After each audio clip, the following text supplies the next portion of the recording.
What's up, people? In this video, I'm probably going to react to the Young Turks, maybe. Let's see when they started.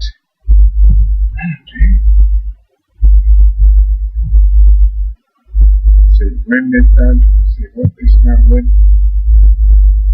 Itchy ass nose. Itchy ass nose.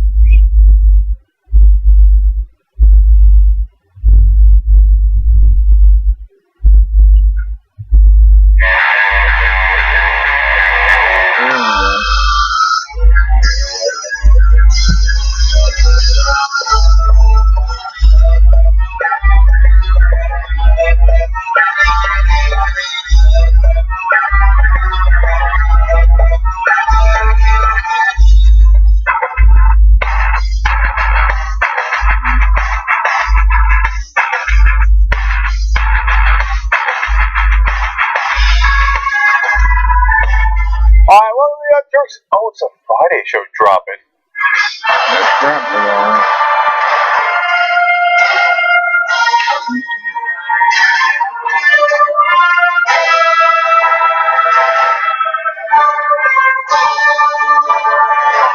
Alright, we got a great power panel for you guys.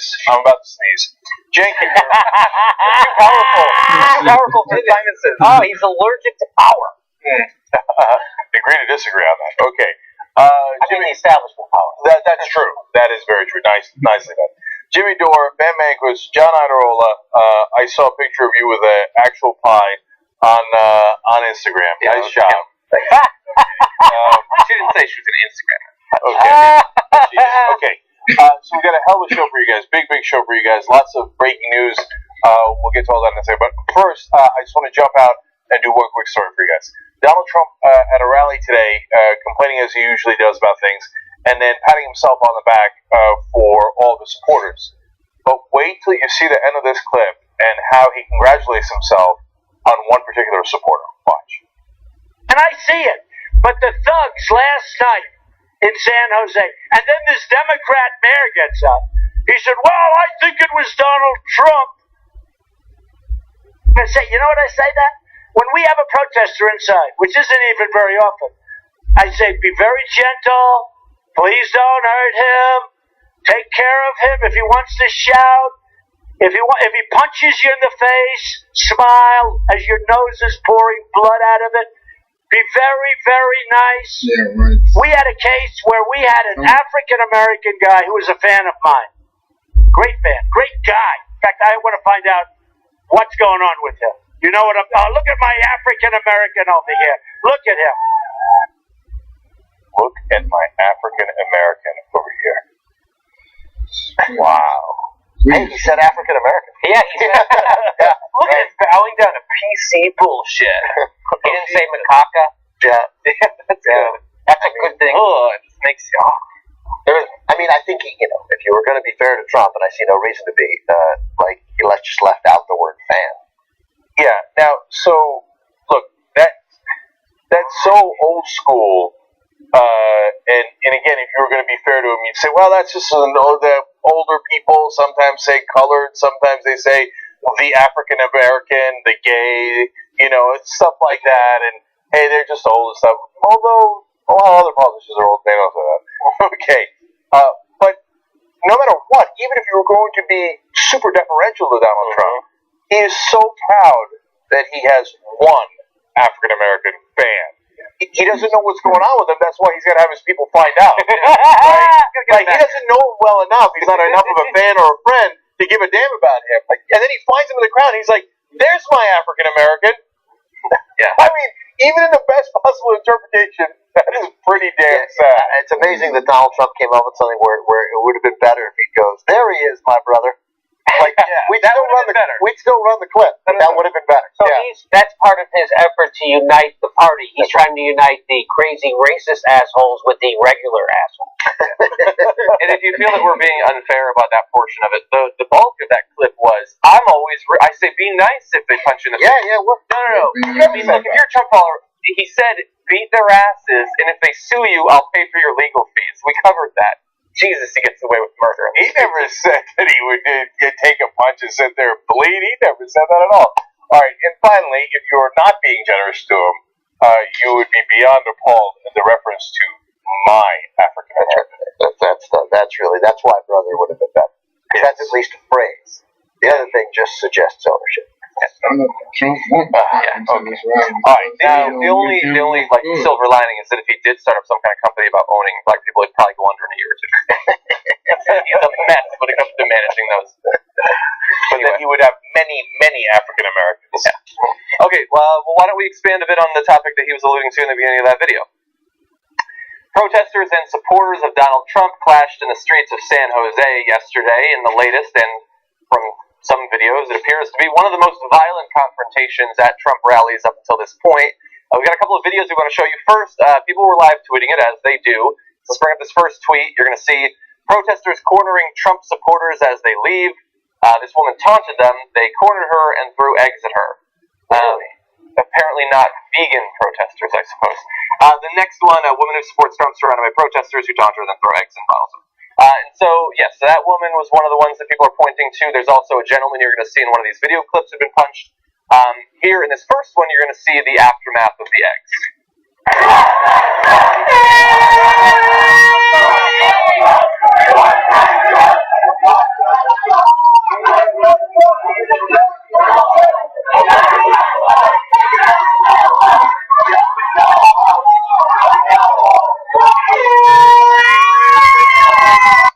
But while, of course, throwing eggs at people is bad enough, actual violence, attacking people, beating people, is far worse, and some of that happened as well. In this clip, you're going to see a man who says that he was sucker punched.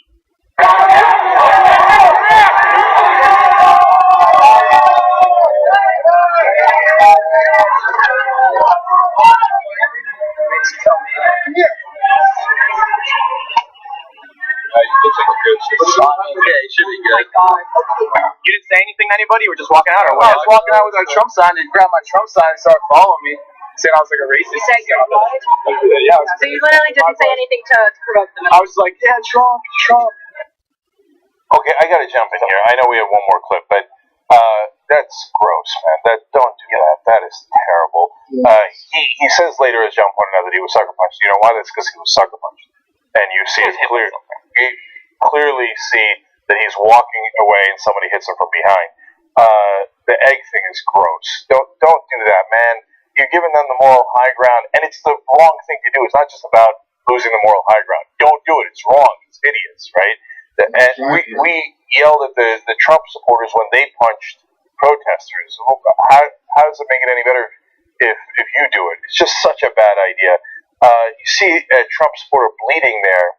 It's gonna. I mean, sorry for the pun here, but it's gonna egg everybody on, right?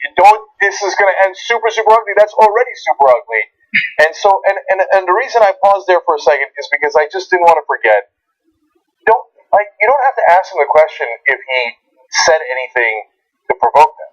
No, you can say whatever you want. You don't get to punch or hit someone from behind. So even though I'm sure I disagree with the guy 1,000%, right, the Trump supporter, and I can't stand her Trump jersey with a woman who got hit by the egg, but that doesn't mean that you take any kind of physical action.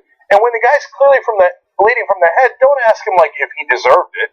Like if he provoked it somehow. I think they want context. I don't think that what the person would have said would justify it, but you do want to know if it was. I mean, for all we knew, the video started rolling. He's walking away. He had just punched someone. I mean, you want the context of what was going on. We don't actually believe that happened, but that's why you would ask. I don't have a problem with what the reporter did. They're just reacting, trying to get information, and it actually helped his case. Because he was honest. He didn't say I said nothing. He was like, no, I was loud and aggressive and saying Trump, Trump, Trump, which is just. Right, he came out of a political rally. Yeah.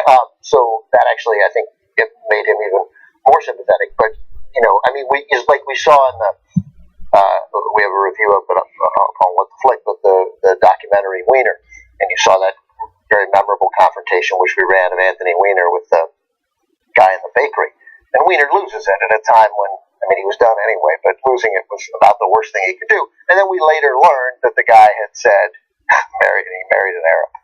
Right, so at least you're like, oh, okay, well, I get why Weiner came back to scream at him, but he didn't hit him, and you can't You can't do that, and it's gross. And this campaign has been building in this direction, and it's I hate it.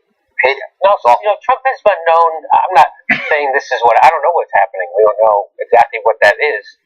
But Trump has been known to he's a stagecraft guy, right? He paid people to applaud when he announced his. So when I went to a Trump rally last week in Anaheim, and by the way, much creepier than you could expect, right? They started off. They bring on 3 Hispanic women. They started off with 3 Hispanic women talking about how illegal immigrants killed their kids. That's how they started. This, and they're crying. That's how they started. So you just start the hate rally out with that. Oh, those illegal immigrants, they're killing kids. And so that's how it started. And then there was a few protests. By the way, they make an announcement before. Have you ever been to a Trump event? They make an announcement where they say, Donald Trump supports the First Amendment as much as he supports the Second Amendment. Yeah! People go crazy. But there are some people who use this event for their own political purposes, an event that Mr. Trump is paid for. So if you see a protester, please don't hit them. Please just hold a Trump sign above their head and start chanting Trump, Trump, Trump. And people then applaud that. They go, yeah! And they can't wait for a protester, right? Yeah, they can't wait. And then there was a guy who stood up, and he was a Mexican guy, or Hispanic, he was Hispanic, and he was on the balcony, and he held up a Mexican flag. He just held it up. It was like the size of a kerchief. And he just stood up and he held it. And they kicked him out. The guy's not even saying anything. You can't even hold up another country's flag. And people were like, yeah, get that Mexican out of here. And then there was a Mexican guy and a woman in the balcony. All of a sudden, in the middle of the speech, you hear people, because the top row was empty, so they're up there by themselves, and they pick up a Trump sign and they rip it, and then the girl flips off the crowd. And I gotta tell you, as soon as she did that, I was like, I don't think that's a plant. I thought those protesters were a plant all the way. Because the crowd loved it. If they didn't have protesters, they would feel like they missed the show, because it's all a show. Yeah. It's one big show, and that's what they're going. They're going to beat up on people with no money and no power, people who are the other. And so if they don't get a chance to do it, they will feel let down. And I bet any money some of those protesters inside. Because why would you flip them off? It didn't make sense. They didn't have really a protest planned enough. It was weird that anybody even noticed them. They weren't even making noise. So I'm saying we don't know what this is, and I wouldn't put anything past Donald Trump. The guy who wants to kill terrorist families, you don't think he would do something like this? So I didn't see the people that you saw, Jimmy, so I can't comment on that. But I want to show you the last video here, because you're going to see this.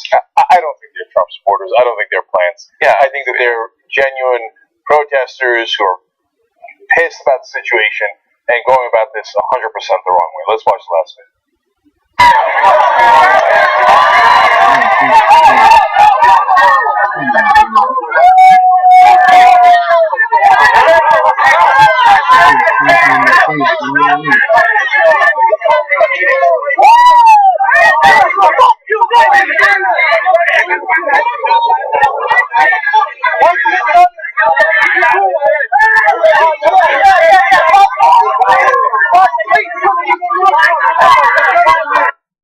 So those are some genuine dudes from San Jose, man. Yeah.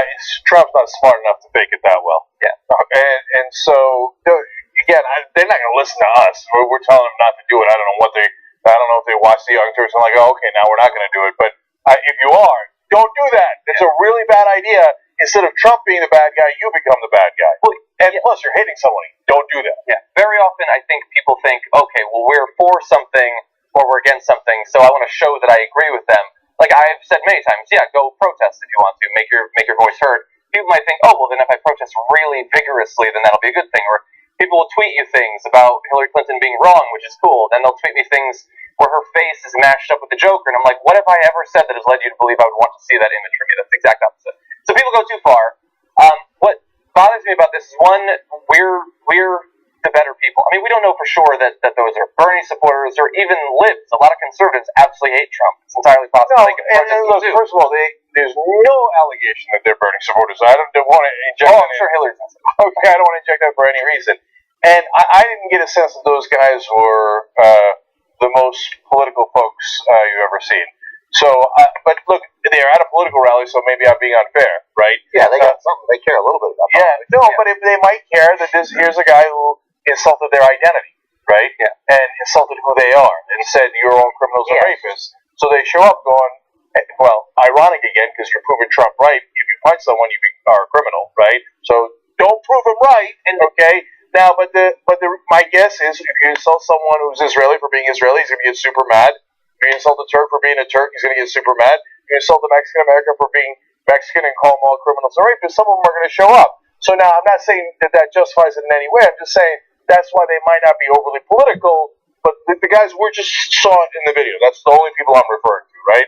But they might show up going, oh, let's show them what's what. But that's a bad idea. You're not showing anybody anything other than the fact that you're wrong. And you know that the media is going to blow it out of proportion. Like that one guy with blood on his shirt. That from now on, anytime Trump tells people to attack people or his fans attack people, they'll point to that one picture of some frat guy with a polo shirt with some spots of blood on it, and it'll be even from then on. And it allows them to distract from the truth, which is that guy who's yelling Trump, Trump, that like young guy who's so fervent for Trump. There's something wrong with him. There's something wrong with every one of those people that went to that rally. They weren't conducting actual physical violence there, but they're in favor of many forms of political violence and of marginalization and of criminalizing behavior. Like, they're the bad people, and keep the spotlight on that. Don't allow them to be distracted by you attacking people. But they're not as bad as the people who hit them. I mean, they aren't. No, I would argue that they're still worse. I don't know, man. You get to go to a political rally. Donald Trump is lonesome. You do, and you shouldn't be punched. But they still represent something far worse. Yeah, I mean, I don't know everything that's going through that guy's head. There are plenty of Trump supporters who aren't racist. Maybe that woman there was mad at how much the Republican politicians take money from lobbyists, and he doesn't take money from lobbyists. That's why I want to go support him. And she doesn't know any of the other policies. Yeah, we might be being overly generous to them, but you can't say, okay, they support a certain candidate, and hence it's open season. I know that you guys aren't saying after 10 months, I didn't say open season. No, I know. That represents something bad. I know, but physically hitting someone is by definition worse. Yeah, we know we don't know what's happening in that guy's head, and I don't think we should. It's irrelevant what's happening in his head. I mean, there's nuances here, right? So like when the Nazis, I'm from Chicago, so the Nazis would march in Skokie. They'd pick a Jewish suburb and then they'd march, and then people would show up and be out of their minds, right, a little bit. And so here we have some people who are the scapegoat in America right now, Hispanics, right? And now we got a billionaire running around whipping up a bunch of white people to commit violence on these people, and then he come to their backyard, right? They come to my neighborhood. You're gonna come to my neighborhood with this stuff? So that's what that is. I know we're bringing hate to my neighborhood. You're going to be met with hate. I'm not saying that's right. I'm with you 100%. Don't do that because all the reasons you said. Okay. I'm just saying though. So let me just then be super clear about this line, because I just did a video last week saying that about in hindsight, Democratic convention in Nevada, and I said get louder. The line is don't ever do anything physical, okay? Because you prove the other side right, you lose the moral high ground, and it's illegal and immoral. Don't do that. We're the good guys who are on the side of nonviolence, okay? But there's nothing wrong with being loud. So if they had gone to San Jose there and just drowned out those Trump people, right? And now, again, if it's a particular speech and you got to let people speak, that's a different situation. Out of college campus, that's a different situation. But then he brings that BS to your backyard. Yeah, you go over there and shake the rafters, right? But don't touch anyone. Because the minute you touch someone, all the press is going to say you're guilty, because, by the way, you are in that particular case. And so put the spotlight on the bad guys, get there, get super loud, whether it's the Democratic Party or, in this case, Trump, a much worse animal, right? But don't fall into the trap of doing things that cross the line and be physical. Yeah, but here's when lines get crossed, when a bunch of angry people get together. And so you get there and you drown them out, and you're angry and you yell, and then some people are going to hit people because we're Americans, and that's what happens when a bunch of people get together and there's a ton of testosterone and they're angry.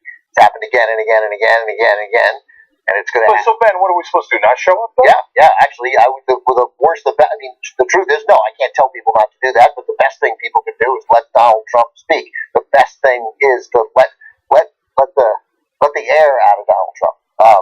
Certainly, protesting and having 50 or 100 people yelling it back at Trump supporters doesn't help anything. It makes you feel better, I don't know that it hurts. I don't know that it helps politically. I totally disagree with How does it help? Because you don't know that it helps. Here's one of the ways that it helps. Let's say he brings 5,000 people to a rally. There's 10,000 counter protesters surrounding the building. But there won't be. There'll be 80. And so, okay, even if there's 80, I want to be among the 80. I want to say, hey, when it mattered, I stood up against Donald Trump. Okay, but not in this way, because then for all the reasons we said, that's a terrible idea. So look, that's okay. Everybody's different. That you're not in favor of that. I am, right? I love people showing up. I love people protesting. That is part of the First Amendment. We assemble. We have freedom of speech. He's got freedom of speech. I got freedom of speech. But you got to leave it at speech. Yeah. And by the way, we win. Progressives win not when we're throwing punches, but honestly when we're taking punches. And that doesn't mean weakness at all. So when those protesters, what the South called agitators, went and crossed that bridge in Selma, Alabama, they took a lot of punches. They took batons to the head. They took a cavalry charge, right? They didn't fight back. They just showed the American people the ugliness of the other side. So if you go do that, that's courage. If you start throwing punches, then you're the bad guy. So look, So you got to be organized. You can't just have what I'm saying. You can't have 150 angry guys there. Right. You got to have a plan, and that plan might be, thinking of Casablanca. That might be singing the Mexican national anthem. That's a plan. That's a thing. It's a stand. You can sing it loud. You can drown them out. Right. And then go backboard, then sing the Star Spangled Banner. Or whatever you do. Right. But it's got to be a plan. You can't just yell. And we got to move on. okay, we were way I just say I find myself in a weird position where I agree with everyone. Look, and by the way, they don't own the USA chant. I know it makes some people uncomfortable. Yes. I would chant USA right back, Yes. but louder. And then They But both with an sides- accent. How are we how are we going to know own USA? You don't own USA. We own it. If you chant it too loud, Barbara Boxer will fear for her life. No, yeah. Well, it doesn't take courage to throw a punch. It takes courage to take a punch. Yes. Okay, let's I move choose to forward. exercise neither form of courage. Okay. The alt-right, you might have heard of, they're the somewhat more internet-savvy, definitely more trolly form of the young conservatives on the internet, and recently have gotten some press for being massive fans of Donald Trump and organizing online to support him, which mainly comes in the form of attacking people for their ethnicity and homosexuality. They have a new favorite app. It's called the Coincidence Detector, and it's letting them stalk and catalog Jewish people online. It marks Jewish journalists and reporters with an echo tag that consists of 3 parentheses on both sides of their name. If you were using extension and reading an article by Mike's Cooper Fleischman, you would see his name as Cooper, and then in parentheses, Fleischman, to help you single him out as Jewish, just so that they won't slip one Jewish member of the media past you. And basically, it pulls those names from a constantly updating list of members of the media, politicians, and things like that. The echo tag, if you aren't familiar with it because you're not a psychopath, is a reference to the neo-Nazi notion that all Jewish surnames echo throughout history. They believe Jewish people are responsible for myriad conspiracies over the centuries designed to extinguish the white race, which apparently haven't been very effective. Yeah, there's I just want to lot of say, white people. if we were trying to extinguish the white race, this would be a very different band. Because we don't, just saying, we don't fail. Yeah. And so one of those neo-Nazis who was a supporter of that app says that with this tool you begin to see patterns, constant bias, a common theme. You want to deny it, rationalize it, fine. But we see it constantly. That's that you do see it. shows that they do. And I see a common theme here too amongst Trump supporters. Now thankfully that app, which had been available for the Chrome browser, a very popular browser by Google, has now been taken down. It had something like 2,400 users, and apparently it was a good app because it had a 5 out of 5 star rating at the time it was taken down. That's a Jew finder app? That's a Jew finder, The Jew identifier. Really? You don't want to. I thought that's what. I can't say it. Okay, please. All right, so this is what we've become. This is where we are. Now, I don't want to be overly broad. I don't know why we're so over the top fair to Trump, and say, look, it's not all Trump supporters. There's 2,400 people on the app. They're not 40 million people or however many people support Donald Trump in the country or have voted for him, etc. That might be every member of the alt-right, though. Right. Not that many people. Yeah. So now, having said that, well, we opened the door to bigotry and racism, and what do we tell you? We said it on the show. We said it before it began to happen. Once you open that Pandora's box, right? Well, at some point, anti-Semitism flies out, right? Well, every time in world history, right? So, well, he started out hitting Mexicans. It's got nothing to do with Jews. He started hitting Muslims. And by the way, you know who stood up then? The Anti-Defamation League, and said, this is outrageous. Don't say that stuff about Muslims. Because, one, they're the good guys and they're right? And it was a wonderful stance to take. Number two, also because they know you open that box, and at some point, anti-Semitism flies out. It does every time. Here we are. The people who are easy with discrimination against Muslims they don't like Jews either. I got news for you. Maybe they don't know it. Not all of them, but it's a lot of them. I'd say it's most. If you're comfortable banning Muslims, you don't really like Jews. Yeah, there's a weird subsection of people now where they are against Muslims, but they're pro-gay somehow. I don't know how. Did you see these people on Twitter and what have you? And it's like, wait a minute, you're pro-gay, but you still hate us. That's not. You hate a significant portion of the entire human race. Yeah. It's odd. It's weird, but you're okay with those gays. guys are pretending. So they hate Muslims, and they're trying to use every excuse to hate Muslims. So they're like, oh, Muslims are against gays. And so that's one of the reasons that I hate them. Now, do you support gay rights in America? Half of them are like, well, they're social justice warriors. Yeah. Right? Do you see what I'm saying? Yes. It's not like they're actually in favor, but their hatred of Muslims has encompassed them. Yeah. It's become their identity, right? And we can criticize the way women are treated and gays are treated in the Islamic world, and also not want to ban or restrict or show prejudice toward Muslims in America. It's not that complicated. Exactly. It's the easiest thing in the world to do. Yeah, but they can't get that simplest nuance through their head. And then, ironically, some of them think that they're intellectuals, right?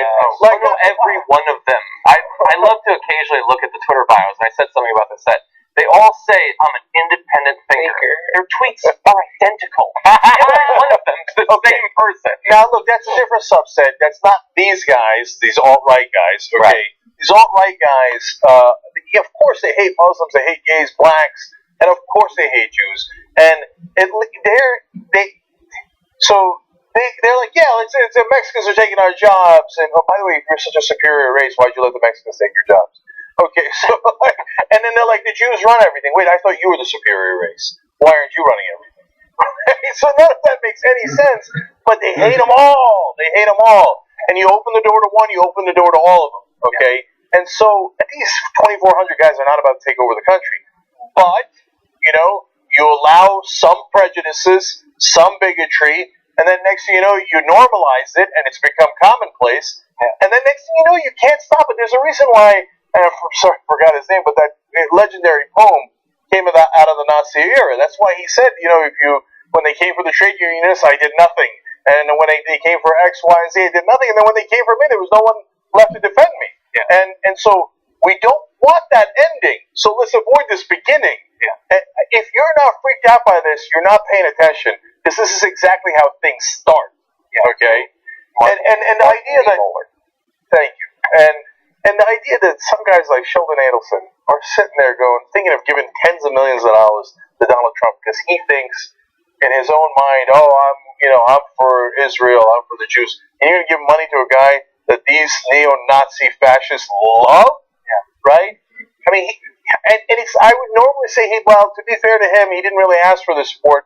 But that's not even entirely true. When they said you denounce the KKK and David Duke, he was like, I don't know who the KKK is. I don't know everybody who David Duke. He did kind of welcome their support. He retweets them. He retweets white supremacists constantly. You can't give this guy money. Are you insane? But but some people get blinded, right? They're like, no, right wing is the right place. Right wing, Israeli right wing, American right wing. So I'm going to give it to that right wing guy who is supported by the people who would kill all the Jews. That makes no sense. We obviously, so we're blaming Trump. We have to blame Trump, who is an insane racist, also an anti-Semite. We remember when he went to give a speech to Jewish business leaders, and he said, I know this group, you all know how to make a deal, right? He even said, I'm sorry, John, to interrupt for a second. He even said, now, if any room knows how to renegotiate, it's this room. Exactly. Okay, that's even more anti-Semitic. Yeah, and so he is to blame, but he by himself can't lead the party, he can't run this election, so we have to blame the other powerful GOP figures, which we'll get to a little bit later on, but Paul Ryan and McConnell and all of them. They may not want to initiate this terrible rhetoric against Muslims, gays, Jews, and all of that, although in many cases they do. But their willingness to go along with it is almost worse. It's certainly weaker and more pathetic. And they're the ones who are allowing the normalization to continue. Yeah, Paul Ryan. Paul Ryan. The guy who really sort of had stared courage in the face and stepped to the side. Yeah. He likes to take time. He can't just jump in. He likes to take his time before he makes a cowardly decision. Totally. Yeah. Anybody can just duck under the table at the first sign of trouble. Yeah. Right? I'm going to look around and be like, no, this is trouble. Some people need my help. I'll be down here. I'm not going to lead. Right, exactly. I'm going to choose not to lead. Well, what a sad state of the Republican Party that Paul Ryan is their intellectual genius. The guy who got called out by FoxNews.com for how bad he lied at the 2012 convention. Even Tom Brokaw, remember he called it, he overreached. He kept saying he overreached. I've never seen an overreach like that. So he won't say lie, but they did on FoxNews.com. That's the guy. So that's the guy they're looking to save us from this other huge liar. So no intellectuals spend that much time getting photographed without their shirt. I knew you were going to talk about it. Just doesn't happen. There's no name one. Name another super smart guy in history who was like, check me out, work it out. Oh, I got one. Einstein. Yeah, all the time. All the time, showing off his six pack. Albert couldn't Neil wait to get his deGrasse shirt off. Tyson did college sports. Did college sports. He was a college athlete. Did college sports. Did college sports. He did. You should be so pleased that I'm even entertaining this idea. He did a game. Did a game. Totally did a game. All right. Let's go pay you a soccer match. Okay. You want to do a Dodgers game? Okay. So let me say one last thing. The Republican Party has become the equivalent of Ben Carson and Popeyes. Popeyes. Don't rob me. Rob that gentleman over there. Don't hate me. Hate that gentleman over there. Yes, that is exactly what they are. That is, yeah. Okay, we got to take a quick break here. When we come back, Hillary Clinton goes after Donald Trump. Did she do a good job? We might debate that issue. And well, okay, let's leave it at that. Come right back. Come on. Wow. Welcome to your Friday postgame. Except it's currently midday on Thursday. Are you gonna fire? Sometimes I'm being a dick. Back in '05, we almost went under, but members rescued us. Once their only method of success is going the athletic route, it tends to be the more preferred way to treat your body. Nothing good in the world is ever happening. Strong arm that only wants to spice like fun. It's totally bullshit. Don't do drugs and don't shoot people. TYT is all in a good mood today. I know I'm a weirdo if I read books, but fuck people. I have a stack of papers here. Believe it or not, this is how Cenk used to be when he did the radio show.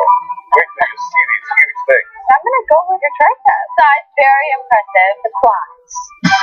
That's for the members. That's the post game together. We're too strong.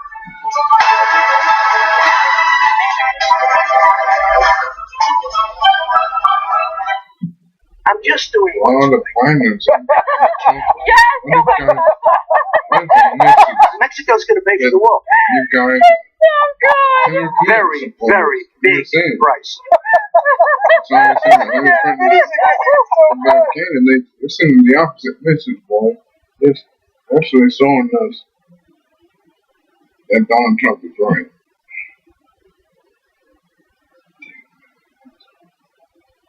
And for heaven's sake, damn itchy nose.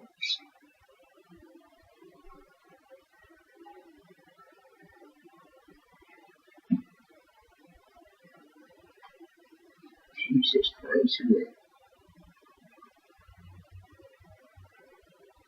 I mean, it's all over that one time that the one funny buzz started, but meanwhile,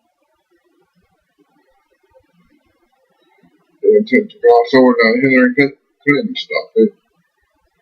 They tend to gloss over the Trump stuff, but once a Bernie bro, it looks like a Bernie bro's gonna do something. Oh my God. Bernie bro was so violent. This was not done by Bernie bro. This was done by a bunch of Hillary Clinton supporters.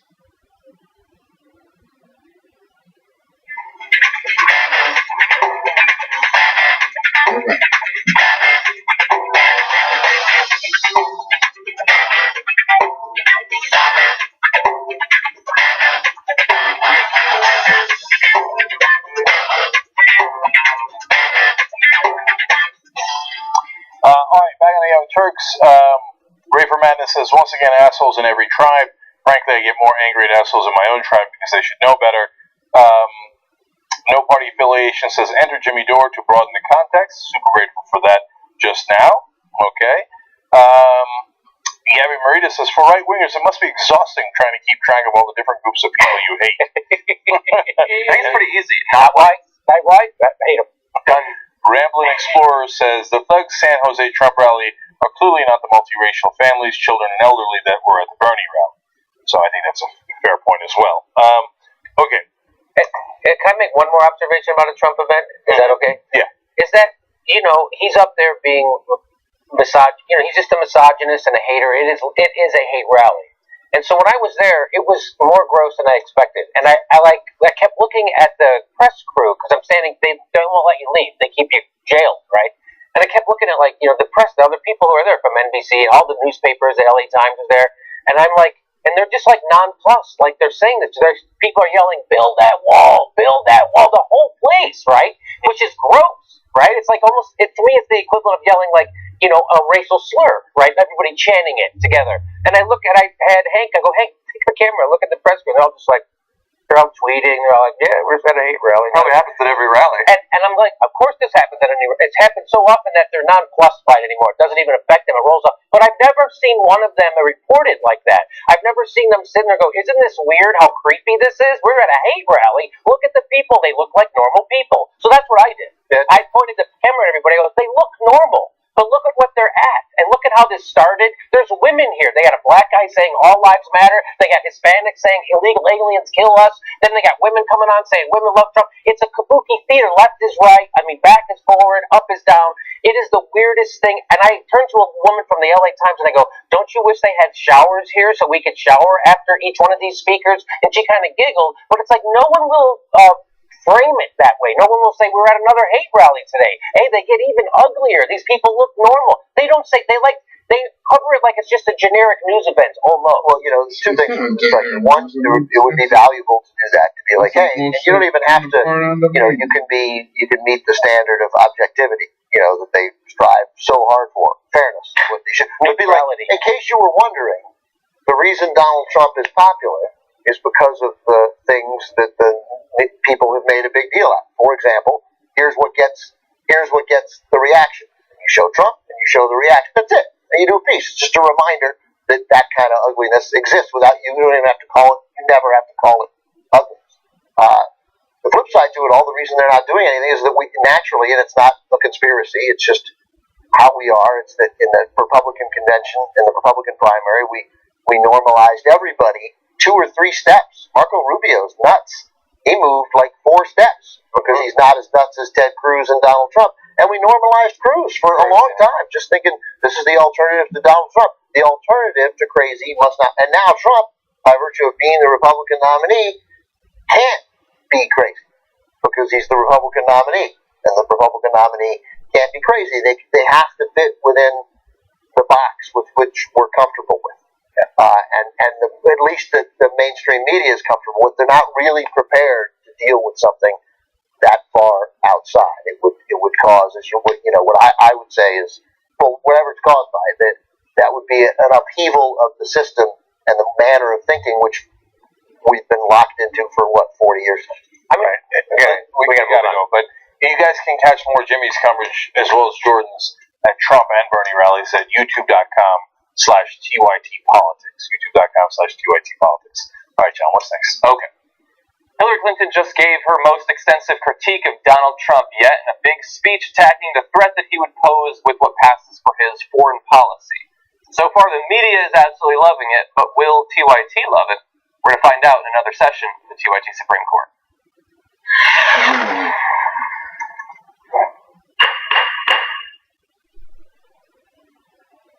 Different justices for this court. Yeah. So in case you missed the speech or you haven't seen the quotes, the highlights, they're all over the place. But just in case, Jared Jackson's gone through and culled some of the best lines from it. Here's the first section. We'll have a few. His economic plans would add more than 30 trillion, that's trillion with a T, $30 trillion to our national debt over the next 20 years. He has no ideas on education, no ideas on innovation. He has a lot of ideas about who to blame, but no clue about what to do. None of what Donald Trump is offering will make America stronger at home, and that would make us weaker in the world. He says he doesn't have to listen to our generals or admirals, our ambassadors and other high officials, because he has, quote, a very good brain. He also said, I know more about ISIS than the generals do. Believe me. You know what? I don't believe him. He says climate change is a hoax invented by the Chinese. And he has the gall to say that prisoners of war like John McCain aren't heroes. Exactly. He praises dictators like Vladimir Putin and picks fights with our friends, including the British Prime Minister, the Mayor of London, the German Chancellor, the President of Mexico, and the Pope. So the stakes in global statecraft are infinitely higher and more complex than in the world of luxury hotels. We all know the tools Donald Trump brings to the table: bragging, mocking, composing nasty tweets. I'm willing to bet he's writing a few right now. And he actually was. He had many nice tweets against Hillary Clinton after that speech. Well, one of the things that people criticize him for, including Hillary Clinton, is his treatment of women.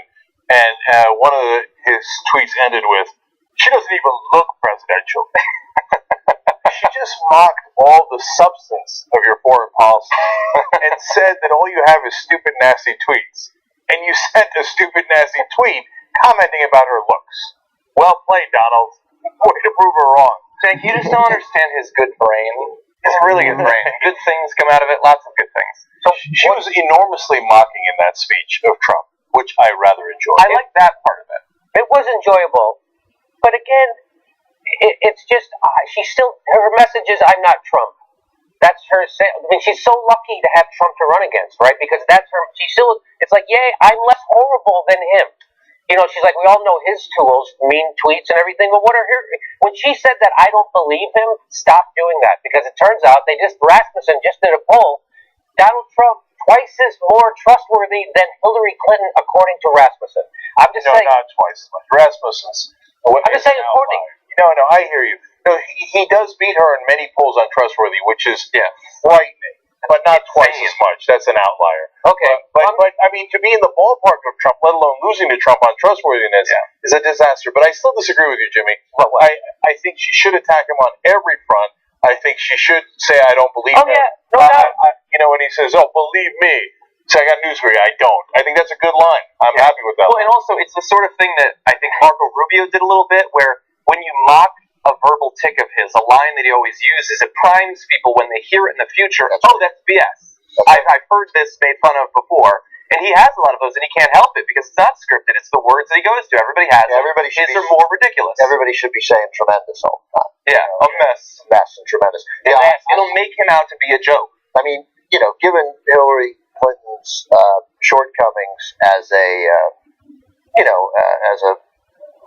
on the stump, like that she's not, she can't deliver those lines like her husband or like Barack Obama or like most members of the Senate or I used to know. I thought it was a really good speech, and I think that like when it was the things that I noted in it were that I think you agree, Cenk, the specificity. The lines that are sort of generic campaign lines are less interesting than literally he has no ideas on education, no ideas on innovation, right?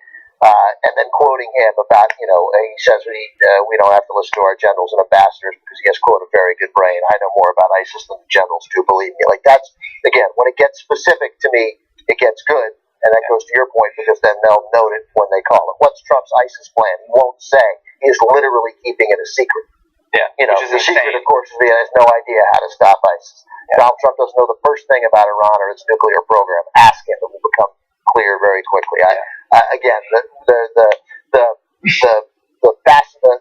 the generic lines are hit less. The sort of theatrical lines of But when she gets into the substance, I thought it was good. Okay, I want to go to the second set of it. It's what we have left of her speech, and then we can rule, I guess, in the TYT Supreme Court. So here's a little bit more of the highlights from her speech. Donald Trump says we shouldn't have done the deal. We should have walked away. But that would have meant no more global sanctions and Iran resuming their nuclear program and the world blaming us. So then what? War? Telling the world, good luck, you deal with Iran? Of course, Trump doesn't have answers to those questions. Donald Trump doesn't know the first thing about Iran or its nuclear program. Ask him. It'll become very clear very quickly. There's no risk of people losing their lives if you blow up a golf course deal. But it doesn't work like that in world affairs. Unlike him, I have some experience with the tough calls and the hard work of statecraft. I wrestled with the Chinese over a climate deal in Copenhagen, brokered a ceasefire between Israel and Hamas, negotiated the reduction of nuclear weapons with Russia, twisted arms to bring the world together in global sanctions against Iran, and stood up for the rights of women, religious minorities, and LGBT people around the world. I have sat in the Situation Room and advised the president on some of the toughest choices he faced. So I'm not new to this work, and I'm proud to run on my record because I think the choice before the American people in this election is clear. What I love about the section on Iran where she says, ask him, it'll become very clear that he doesn't know, is that with most politicians, they would immediately bone up on it. He won't. He actually won't know anything about it. He won't care. No. And it won't matter. All I can say is that she's the wrong messenger. She's just the wrong messenger. I just got done watching a video clip of Micah Brzezinski and Andrea Mitchell almost have a nervous breakdown over the IG report. Right? And they're like, I don't want to be the one saying this, but it feels like she's lying right to our faces. That's a quote from Micah. So her sitting up there trying to talk about how he's a liar. And by the way, touting her foreign policy experience, when everybody thinks about her in foreign policy, I don't know about you, but I think of two things. I think of the Iraq War and I think of Libya. Two are the biggest blunders. She helped set the table for the destabilization of the Middle East, which sets the table for the Syria thing, which is setting the table for World War III. So because we already have Republicans saying they'd shoot down Russian jets over Syria. She wanted to fly no-fly zone. All that stuff sets the table for World War III. She's already proven that she's a warmonger and that her judgment is horrible. So her trying to tout her judgment, she's bringing up stuff nobody knows about.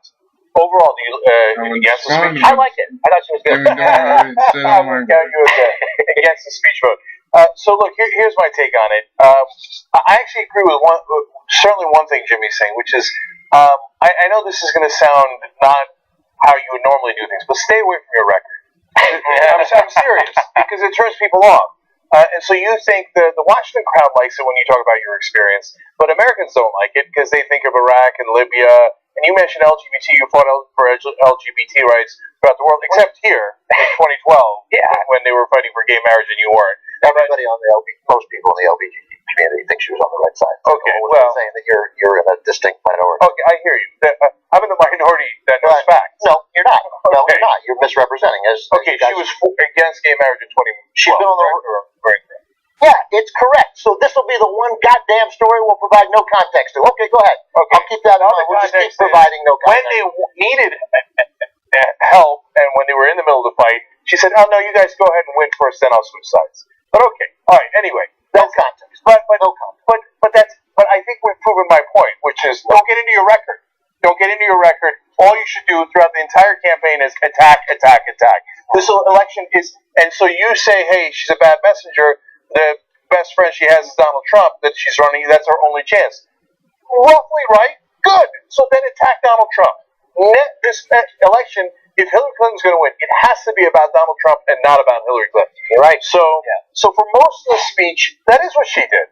And so I agree with Ben that on the specifics, of course, she does much better. I think that, but like here's a combination of being, mocking Trump, but having some degree of specifics here. When she said the line, imagine if he had not just his Twitter account at his disposal when he's angry, but America's entire arsenal. I think that's a great line, right? Because you know how thin-skinned he is, and she mentioned it about 8 times in the speech, and say, imagine if instead of sending an angry tweet, he's sending bombs. And then everybody goes, oh, that's true, right? So, in that sense, I thought she did a great job. She kept the focus mainly on Trump. She attacked him both in substance and stylistically. Now, you don't want to just say he's stupid, because that's the attack that they tried against Ronald Reagan, and it didn't work. Right? Yeah. But Americans are okay with stupid. Yeah, right. But you have to get him to expose his own stupidity. And the way that you do that is get under his skin. So once you got under his skin, he'll get defensive and he'll start flailing and he'll do your job for you. Yes. Get under his skin and hand him rope. And I think she largely did that in this speech. So I vote yes. I liked it. I thought it was a good speech overall. Yeah, so what I mean when I say this, like, we're not a country that cowers behind walls. We lead with purpose and we prevail. Like, there was a fair amount of that. I'm not interested in that. I like the... Not from her, anyway. Yeah, not from She doesn't deliver those lines well. She said we don't cower behind walls. Mm-hmm. I just saw a videotape of her saying that I voted for a barrier, because they said you were for a wall. She goes, well, I voted for a barrier. So this is why she's the wrong messenger. And if she was a better politician, when she comes back to answer those kind of accusations, she would make us believe it. But since she's a bad politician, we don't believe it and we see through her. I don't know if she's a bad politician. It's a she's not. She's a bad candidate, and or not. She's a super flawed candidate. Those flaws are coming out, and but it doesn't help to have her record distorted and made it worse than it already is. Well, and so I mean, I'm comfortable with. I'm not comfortable supporting her because of that bad record. I'm just saying I don't know. We need to go beyond the truth in criticizing Hillary Clinton. That Iraq War vote is there. Yes, it is there. A chance to lead, and she didn't lead. She didn't take us to war in Iraq, but she had a chance to lead in the opposition, and she passed on that opportunity. A very public pass, and she was the most important Democrat in the country. So, my point about her being a bad politician is just this. When she's not in the public eye, her poll numbers are sky high. As soon as she starts politicking, as soon as she starts campaigning, her numbers go down. And now the White House just said, Carl Bernstein just said yesterday or 2 days ago on CNN, that the White House are afraid that her numbers are in free fall.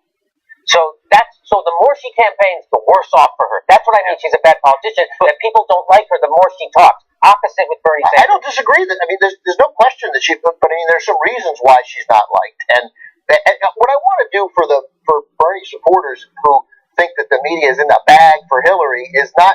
There's one reason why it's in free fall. She's had more negative stories written about her since 1992 than anyone in the history of the world over a 24-year period. But that was a selling point before the campaign. I got it. They were wrong. They're switching. They got it wrong. It was wrong to think. Maybe it was wrong to think of her experience as a selling point. I don't know. It's not. Nobody's in the bag. Well, nobody's in the bag for her. There are plenty of people in the bag for her. I got it. There are plenty of people in the bag for her. But I mean, she gets beat up on a regular basis, and she is particularly inadept at handling getting beat up. Amazingly inadept at getting beat up. Look, there's another massive disagreement you and I have. You're right about since 1992. You're right about the 24 years.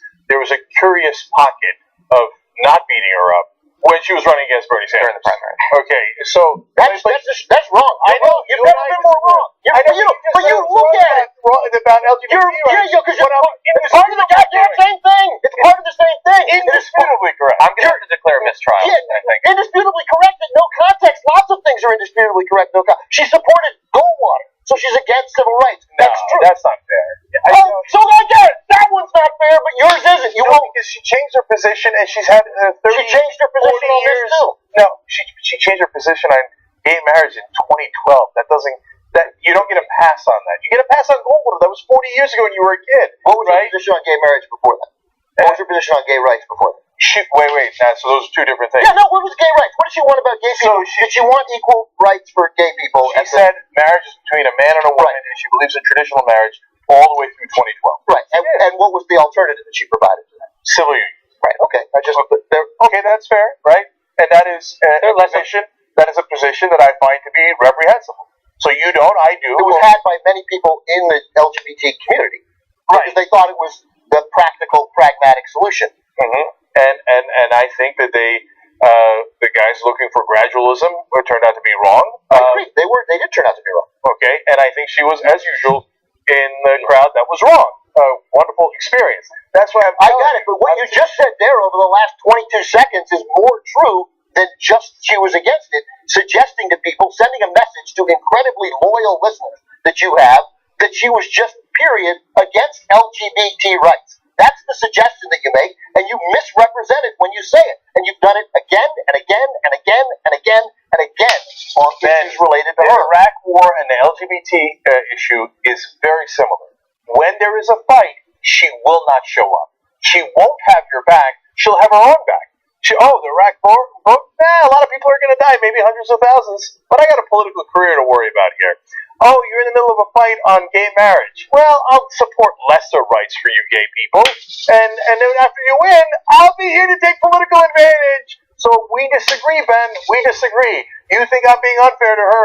I think I'm being more than fair to her. Okay, that's why I'm telling you. You just said again, you just did a better job in the last 50 seconds than you do when you leave it with the simple 5-second big point that Hillary Clinton's a bigot. Yeah, but Ben, I can't do a 58-second or 58-minute disposition every time we talk about that one issue. 58 minutes. Okay. 58 seconds. I think it's always 58. So you want me to say every time, oh, no, she was not responsible for the Iraq War. I want you to tell the truth every time. What is the truth, Ben? She was against gay marriage until 2012. She was against it, because she's a craven politician. That is the truth. But this is why I'm telling you, don't make this campaign about your issues. You'll lose, Hillary Clinton. You see what happens when we get into your policy positions? You're going to get into a bad, ugly fight. Don't do it. Make the election about Trump. Otherwise, I'm telling you right now, you're going to lose. And I'm not telling you that because I don't like you. I'm telling you that because I don't want Donald Trump to be president. You make this election about Hillary Clinton, and we're all screwed. So I agree. I will say this. Can I say, when I was at the Trump rally, I did for the first time get a little frightened for the country if he became president. Right? I was like, ooh, this is. I'm thinking over things. Mm-hmm. Like, I'm certainly going to fight against Trump. There's no doubt about that. Yeah. Okay. Well, that's interesting. Well, that actually leads into. All right. Let's try to make this quick. I don't know if it's possible. Let's follow up with Susan Sarandon because that's going to get to your point right now. So let's just do that. Okay. And to some extent, the points that we've been making in terms of her versus. So most people in the media are pretty pleased with Hillary Clinton's recent takedown of Donald Trump over his foreign policy, which she gave on Thursday. But not everybody, including one celebrity, an actress and supporter of Bernie Sanders, Susan Sarandon, who had this to say about Hillary Clinton's foreign policy. Hillary Clinton today is giving a speech basically lambasting him as dangerous for foreign policy. I get emails all the time from her campaign saying the same thing. You're not going to see much media coverage about Hillary Clinton's foreign policy. Well, there you go. This is the question. I believe in a way she's more dangerous, except they're both talking to Henry Kissinger apparently lately, so maybe he's going to, depending on if he brings Kissinger in. But her record, she did not learn from Iraq, and she is an interventionist, and she's done horrible things, and very callously. I don't know if she's overcompensating or what her trip is, but that scares me. I think we'll be in Iran in 2 seconds. It frightens me. She lobbied President Obama to take action with Syria. Syria, and what happened in Libya, and all these emails are very detrimental. And her attitude is also. It doesn't even seem to be difficult for her to do these things. So I'd be curious to see if anybody brings up anything. But this is what we're fed. Oh, he's so dangerous. He's so dangerous. Seriously, I'm not worried about a wall being built in Mexico paying for it. He's not going to get rid of every Muslim in this country. Has he made it the norm to be racist and to vent these kind of un-American things? Yes. But seriously, I don't know what his policy is. I do know what her policies are. I do know who she's taking money from. And I do know that she's not transparent. And I do know that nobody calls her on it. So that's Susan Sarandon talking to TYT reporter Jordan Sheridan. One thing that is indisputably true, I think, is that, we do know where Hillary Clinton stands. And we're really not sure where Donald Trump stands. So that's, for the people who don't like either, that's the devil you know versus the devil you don't know. Now, in that saying, people go, you stick with the devil you know. Normally, I say the opposite. I say, no, the devil I know I already know is the devil. Right. And so now in this case, I'm not referring to Hillary Clinton. I'm referring to the establishment. So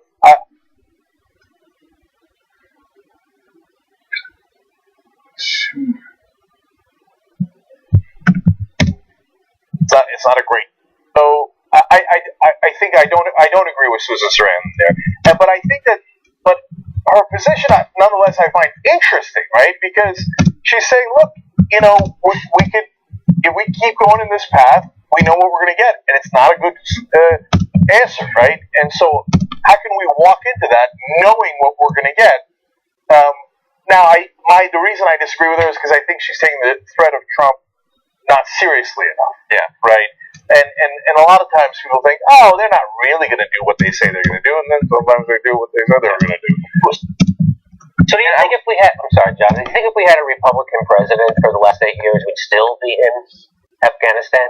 I think we'd be in Afghanistan. I think we'd be in Iran. I think we'd be in Syria. If we had a Republican president, we were worried about. You don't think there would be a massive? There's no anti-war movement. No, I know. And why is that? Do you think? So you're saying that the Democratic president has neutered the anti-war movement? Yeah. I understand that line of thinking, Jimmy. But on the other hand, I would say President Obama kept us out of the war with Iran, which I would actually rank as his top accomplishment, which we don't talk about. Right, and John McCain blundered into Iran on approximately the third day of his presidency. Bomb Iran. You're going to keep fucking making good points. I like a lot of the points that Susan Sarandon makes there. I mean, obviously, her critiques of Hillary Clinton line up with a lot of the critiques that we make, especially on her foreign policy judgment or what passes for judgment. But again, I agree with she is totally within her rights, and everyone is, to rate the threat of Trump wherever they want on the scale. But there are smart ways to do it, and then there are ways that come off looking a little bit, I don't like the optics of it. Like, I don't want to hear any wealthy celebrity say, I'm not worried about the wall. Well, of course you're not worried about the wall, and I'm not worried about the wall. It's not going to affect any of us here in LA. But there's a lot of people who would be very affected by building the wall, spending $11 billion, and then trying to deport 11 to 13 million people and breaking up all those families. It's not the celebrities that get affected by that necessarily. It's regular people. And the language involved in doing the wall and pitching it and going for it, what that means, what that signal sends to the rest of the world, how we talk about it, matters a great deal, as we just saw maybe in San Jose. Yeah. So or your experience at the Trump rally. You see what it means to those people. It was really, I was shaken a little bit. I don't like to say that. I mean, nobody came after me, just being there was enough to shake you. Because previously you kind of agreed with Susan Sarandon that you were more worried about Hillary's foreign policy than Trump's. Yeah. So it's again, it's 6 of one, half a dozen in a sense, right? We know bad things are going to happen with Hillary. We don't know how bad they could be if it's Trump, right? So that's but the thing that Susan Sarandon is saying about she doesn't worry about a wall, but Fusion already says that what the establishment's doing right now, Democratic establishment, is what Trump only promises to do. So we're living in a situation right now, according to Fusion, that Barack Obama has deported more Hispanics than all the U.S. presidents since the 1890s combined. So that's what she's talking about. Why I don't worry about the first of all, we'll have net immigration already. Second of all, Hillary Clinton has already voted for a barrier. You know what I mean? It's like they're already doing these things. What do you think about that? So, I think that that's why we need voices like hers out there, because, John, you might say, oh, well, it's easy for celebrities to say it, but most celebrities don't say it. It's actually not easy, because then it's going to hurt movie sales and all that stuff, and their PR agents tell them not to do it. But when celebrities say something, people pay more attention to it. I know, but that interview by Jordan's already been covered by half the press. No, I get that, but I'm saying the specific thing I was criticizing, I don't want celebrities to say, because I think that it exists inside of the bubble of celebrity, that of course you're not worried about the wall doesn't affect you. I want her to talk about the issues she's talking about generally, because her celebrity status means that more people pay attention. But if what you're saying is, don't worry about the wall, don't worry about banning Muslims, don't worry about what that could mean, I don't want that spread, because I disagree with it. But I think she is one of the voices saying, hey, worry about what we're doing right now. Yeah. There aren't a lot of those voices. I generally agree with what she's saying. I just was taking issue with that one point at the end. I don't generally agree with what she says, because she dropped a giant atomic bomb in the middle of it I think we'll be in Iran in 2 seconds. Which, given the fact that Hillary Clinton started the negotiation on the treaty with Iran and supports it now actively in her campaign. It's one of the few things that she can run on. You call it Barack Obama's biggest accomplishment. She started it as her second. I mean, you're going to give her the criticism for all of the foreign policy mistakes that were made in the Obama administration when she was Secretary of State. Then she gets credit for that one. And it's a big one because it also suggests a desire to find a peaceful settlement where you at least see one. Donald Trump has one foreign policy advisor, two that we know of. One of them is John Bolton. Yeah. He continues. Oh my God! Will he not just go away? So for all the talk about Hillary as a neocon, which is nonsense, John Bolton is, and the guy who claims to have been against the Iraq War when he wasn't. He was in favor of it, and then turned afterwards sooner than Hillary Clinton. Should be noted.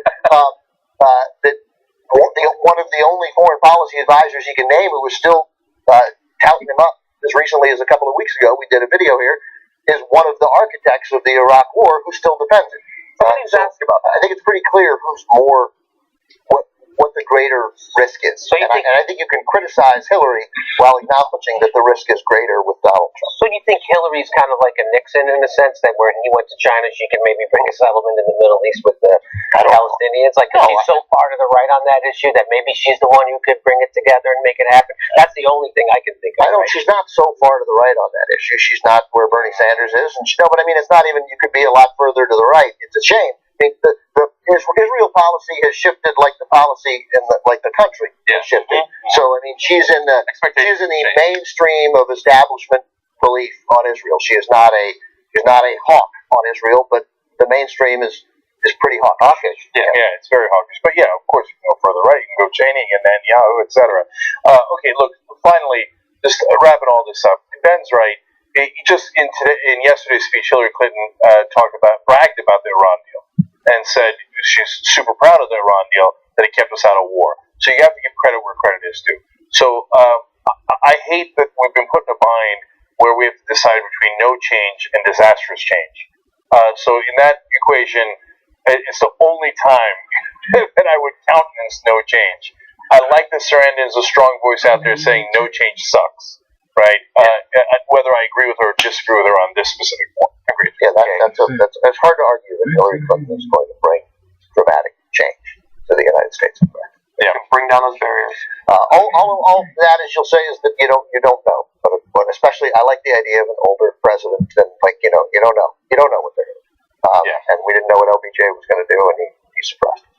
Yeah, that's true. Okay, all right, we're out of time in the first hour. John and Jimmy, thank you. When we come back, Josh Fox is going to join us.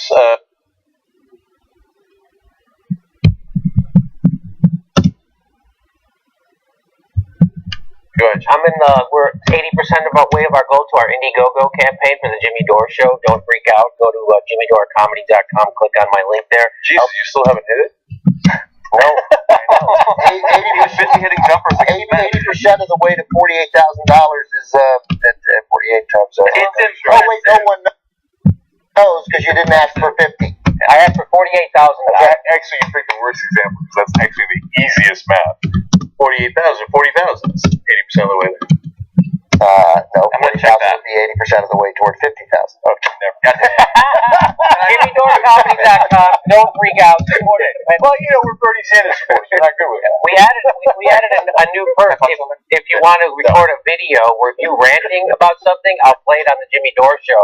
That's one of our premiums. You can have dinner with me. That's one of our premiums, just like Hillary. And you can have drinks with me or smoke pot with me. That's one of our premiums. Okay, JimmyDoreComedy.com.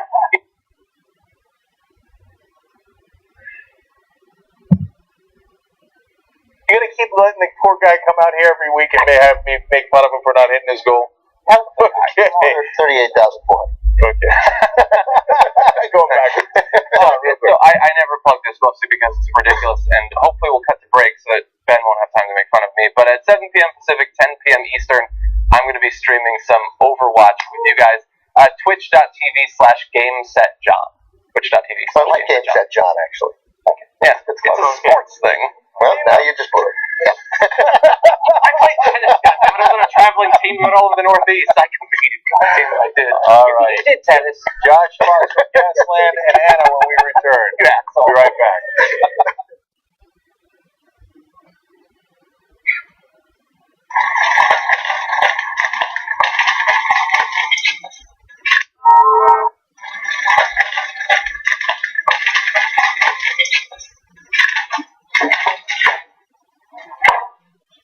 What's J&A? You're quiet right there. You guys share a mug? Yeah. You both take our hot cocoa black. That doesn't make any sense. Plus, I'm right-handed and Arthur's left-handed. So, our lips wouldn't even touch the same area. It's perfect. No. I'm not left-handed. What do you mean? I seen you type with your left hand. Yeah, also with my right hand. That's how typing works.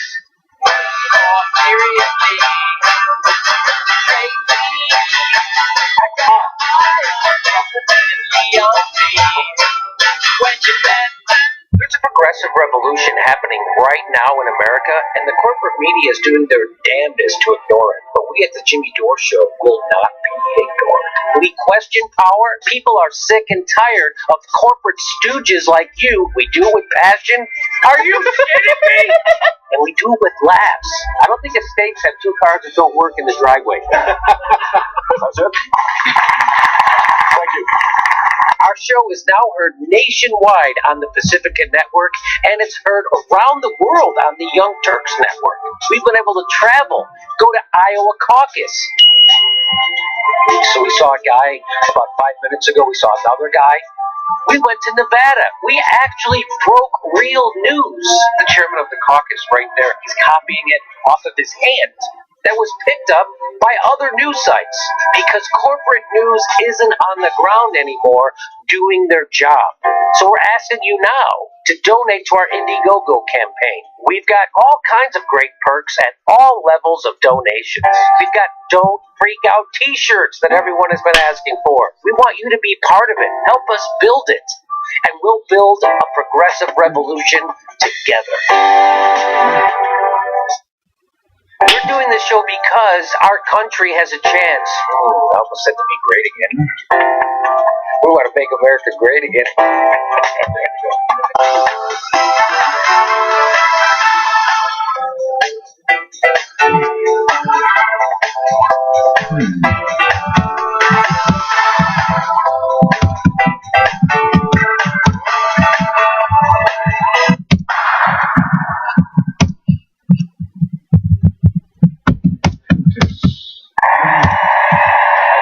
Walking by Tim Robbins. I'm not going to make a big deal out of it. I'm just going to walk by, see if he notices me, see if he recognizes me. It's cool, like Tim, he's acting like he doesn't or see me, like he doesn't notice me. It's alright. It's cool. A lot of people have recognized me. It's okay if Tim Robbins plays it cool. He's playing it cool. I'm going to walk this way. See, I'll give him a chance to recognize. Let's see if he notices me. Ready?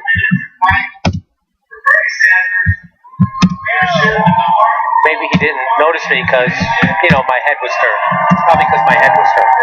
You think it was because my head was turned? I think it was because my head was turned.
All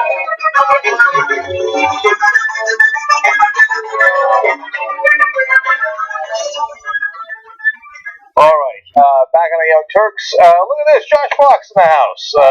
Award-winning director for Gasland, and obviously he's got well, I don't know if it's obvious, he's got a new movie coming out. It's coming out today in L.A. How to Let Go of the World and Love All the Things Climate Can't Change. Well done. It's a long time. It is. It's a mouthful. Yeah. Great to have you here. Thanks. It's great to be on. Big fan.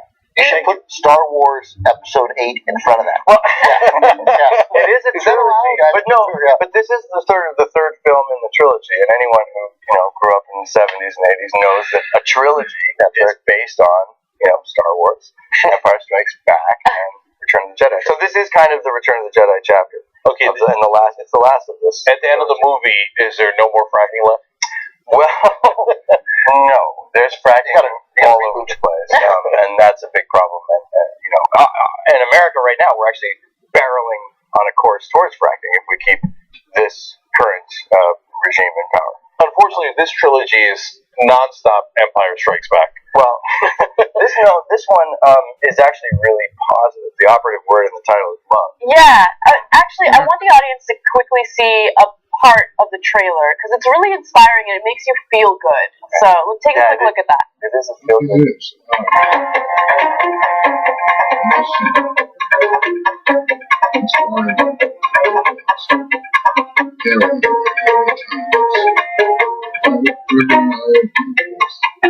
What are the things that climate change can't destroy?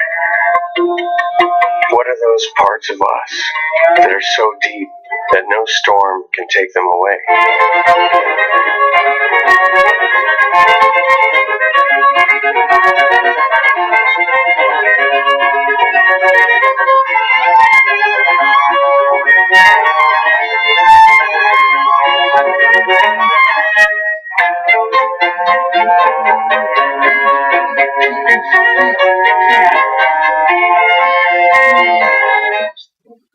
I love that because it just reminds you of how much culture there is out there and how much beauty there is out there, and even among all the ugliness we talk about on the show on a daily basis, there's still so many good things to look forward to. I think we've become obsessed with the things. We will become obsessed with the things that climate change will destroy.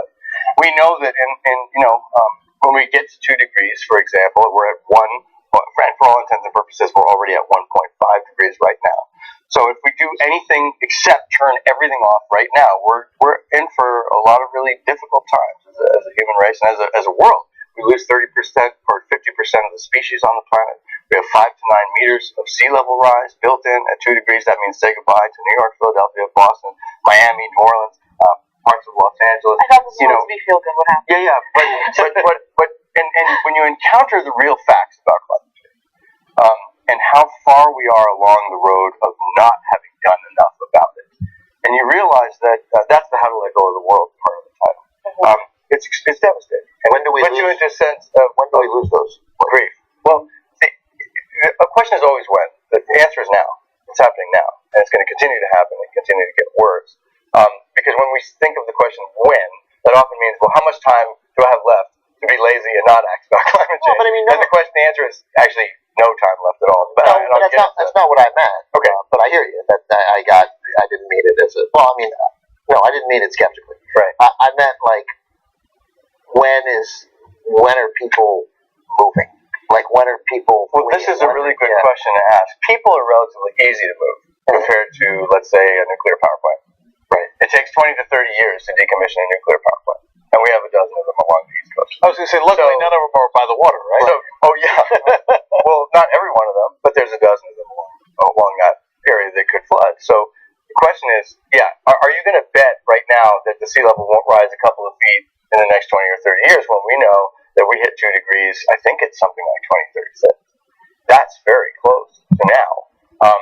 We have to start to move those things before we move right now. And that's one of the things that, when you see the sobering impacts of climate change and how far we are, and then not having dealt with that you have to realize we've lost a lot of these battles that we are still fighting. You know what I mean? Because it's baked into the climate. So, Josh, what are the chances you'd have a severe storm that would hit a nuclear power plant by the water. Like, that's never happened before, has it? No. It can't happen in the Well, tsunami, one of the things that people don't understand is that actually climate change and tsunamis and climate change and volcanic eruption and earthquakes are related. Because as you change the stresses on the planet Earth by increasing or decreasing where water is, frozen water in particular, you can unbuckle seams that unleash a tsunami. There's all sorts of impacts that people don't recognize. The onset of infectious diseases that are not normally seen as tropical diseases, migrating to warmer temperatures, migrating to from the tropical regions. It's a very, very bleak picture. We're going to do that right now. Yeah. I don't know how. Oh, sure. I don't know how it was all related to climate change, but I don't. So my question is, in the movie, first about climate change, we answer that question relatively quickly. And as a journalist and an investigator, you kind of get derailed when you've answered your question. Normally your movie's over by that time. So this movie takes a 180-degree turn right in the middle and says, well, what are the things climate can't change? And those are our civic virtues. Those are the things that we think about, I think, have been redefined by the idea of political revolution. In America, those are, love, compassion, democracy, human rights, community, innovation, creativity, courage. These are the things that underpin so much of the climate action. And the second half of the movie is going all over the world, 6 continents, 12 countries, to visit with the people who are really climate warriors and climate heroes, that in each one of these instances we distill different virtues and start to talk about the things that we need to get through the climate catastrophe with any sense of human dignity. We're going to need to change our values. Josh, that talk of political revolution, that sounds like he might be for Sanders or something. Oh, yeah. Well, I am a Sanders surrogate, so I go out and talk about Sanders. So seriously, the difference between Sanders and Hillary Clinton on fracking couldn't be more clear. When you hear them debate, it sounds like they have the same kind of position. Let's move towards renewable energy. So Bernie Sanders is saying we go to renewable energy right now because climate change is the #1 security threat for the United States and for the entire world. Let's just go. Hillary Clinton is saying, oh yes, renewable energy, but after this natural gas bridge. And what does that natural gas bridge mean? Well, it means building 300 new fracked gas power plants across America. That means hundreds of thousands of miles of pipelines, probably 2 million new fracking wells onshore in America. That means an entire regime change of American electricity from coal to, not to renewable energy, which we need, but to fracked gas. That's a long bridge. The only person who wants to spend 30 years on a bridge is Chris Christie. And, that's not a sane energy policy. That is handing over our American energy grid to oil and gas. We can't do it. It's hard enough to do it once. Like, essentially, this asks that we change our source of energy twice. We do it, and that's almost a political non-starter. Well, but you don't finance a natural gas power plant for 5 years. That's right. You like your house, you're financing that for 30 years or 40 years. You need to pay it off over that time. So that means you're locked in to a need for natural gas in the energy supply system for decades to come, and those decisions are being made now.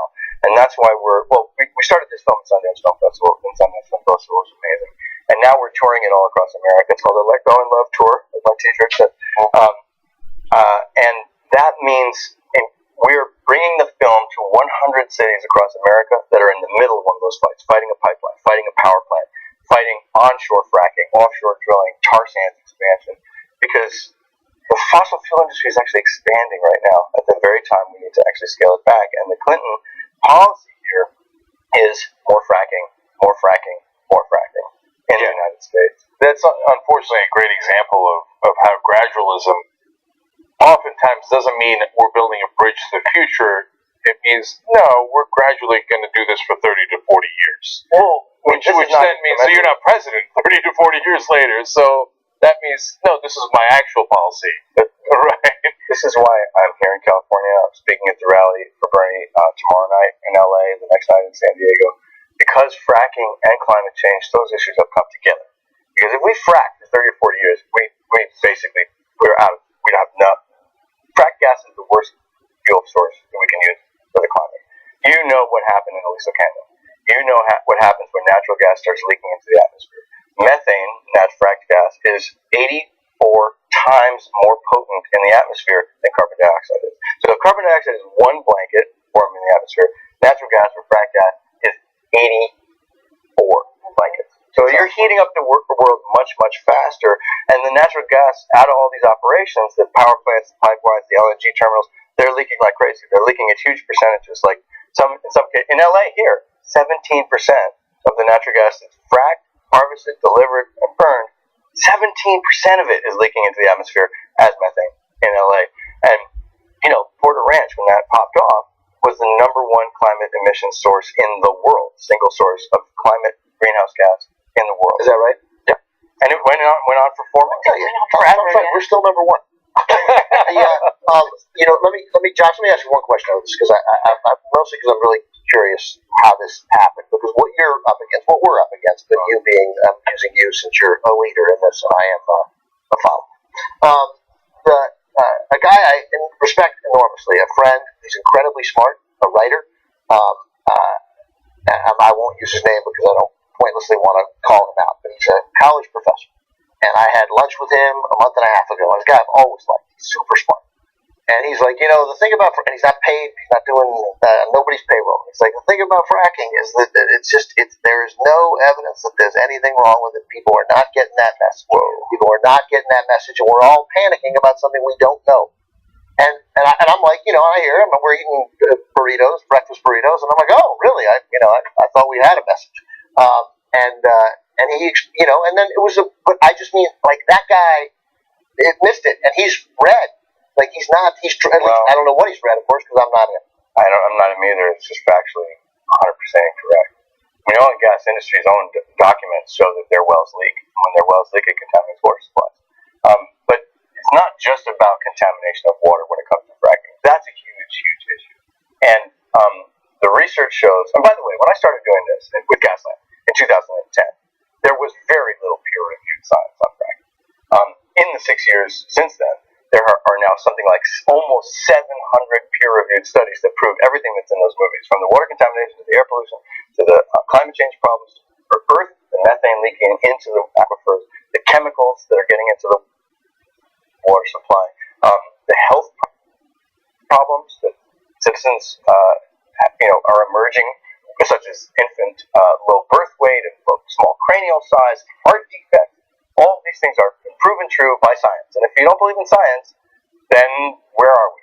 Turn in your cell phone and don't drive a car and do that. But to be honest, like, the reason why I think your friend probably thinks that way is because there's been a pervasive and extraordinarily expensive and passionate misinformation campaign on behalf of the oil and gas industry, which rivals probably way more extensive than the misinformation campaign that the tobacco industry. But it comes from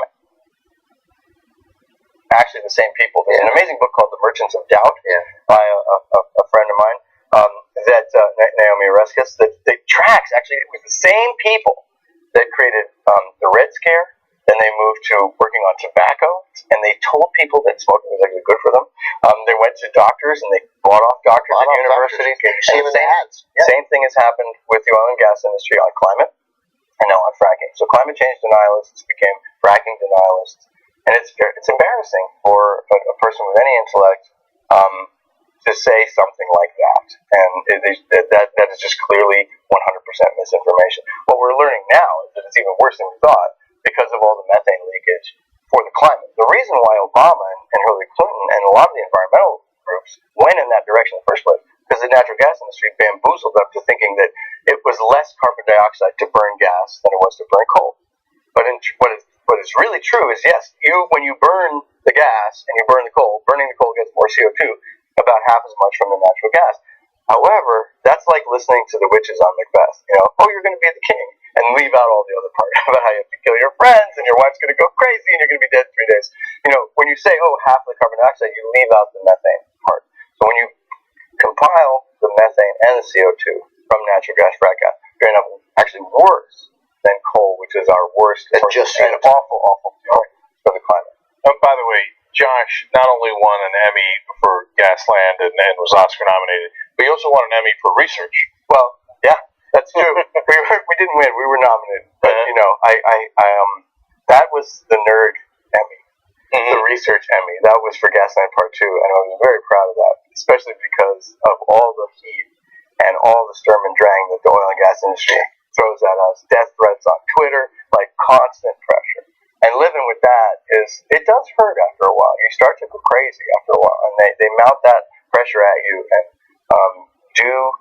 and just personalizing things, like making ad hominem attacks, attacking like my mom. I hear you, brother. I know. We experience it on a daily basis. Your mom who used Sturm and Drang? Because that sounded like my mom. Oh, no. Well, my mom's Italian, so...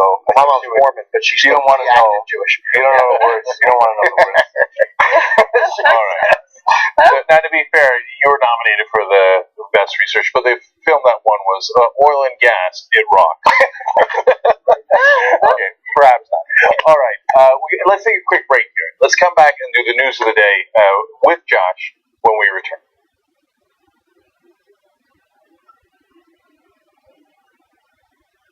I'm super excited because we have different levels of members. They pay $10 a month, but there are some members that pay a little more. Executive producers, for instance. My favorite thing about executive producers is that we have quarterly calls with them. I love that I'm getting a little transparency and I'm knowing what you guys like and dislike, ideas on how to improve the show, topics that maybe we haven't heard of yet and really want us to cover. We have so much respect for you because of the fact that you keep us independent and allow us to be uncensored, unfiltered, without worrying about corporate sponsors breathing down our necks and telling us what we can and can't say. So if you want to be a member, obviously no pressure.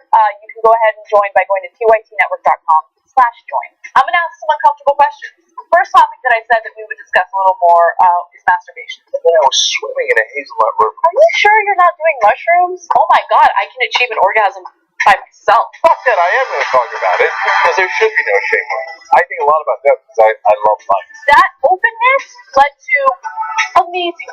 And I keep saying to everybody, I got to go call my wife. I figured that was a good excuse so people can't say, hey, don't call your wife. I'm going to ruin these words. It's so weird because at that moment I felt this and it smelled like lavender. At the end, you get to go check. Nice job. If you're up for the Young Turks, you too are on.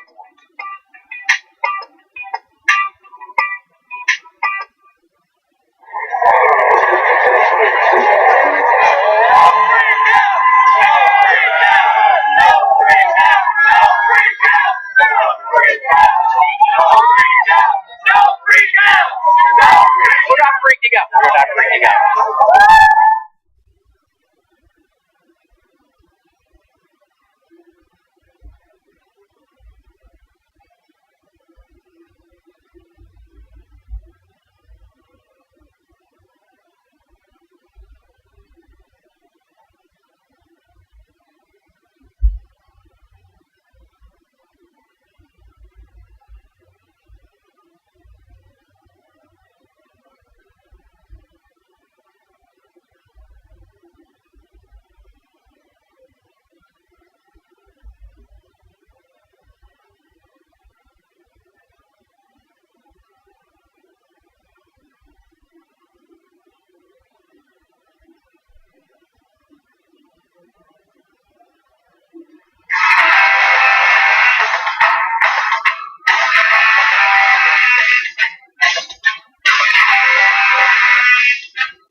All right, back on the Young Turks, I had a bunch of good tweets from the first hour that got erased.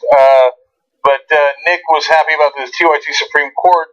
Annie said it was going to be extraordinarily negative campaign, and boy, is she right. This is a campaign if it's between Hillary Clinton and Donald Trump, is going to be brutal, right? And then Colin said that he enjoyed the debate that Ben and I had. It's funny because, obviously, in a sense, I end up defending Hillary, even though it's not a point I really want. And I'm looking at myself, and like I shaved most of my beard off, and I'm wearing these glasses, and I cut my hair, and I'm like, I look like the guy who thinks that. Well, E pluribus unum says poli-sci professors Ben Mankiewicz and Cenk Uygur again conducting a real-time seminar on disagreeing strongly, respectfully on TYT. Ray for Madness says, thank you for having Josh Fox on the Young Turks. This is a conversation that is far too rare in the media. It's more than necessary. And finally, Birdie Sandwiches says, I would listen to hours more of that climate change conversation.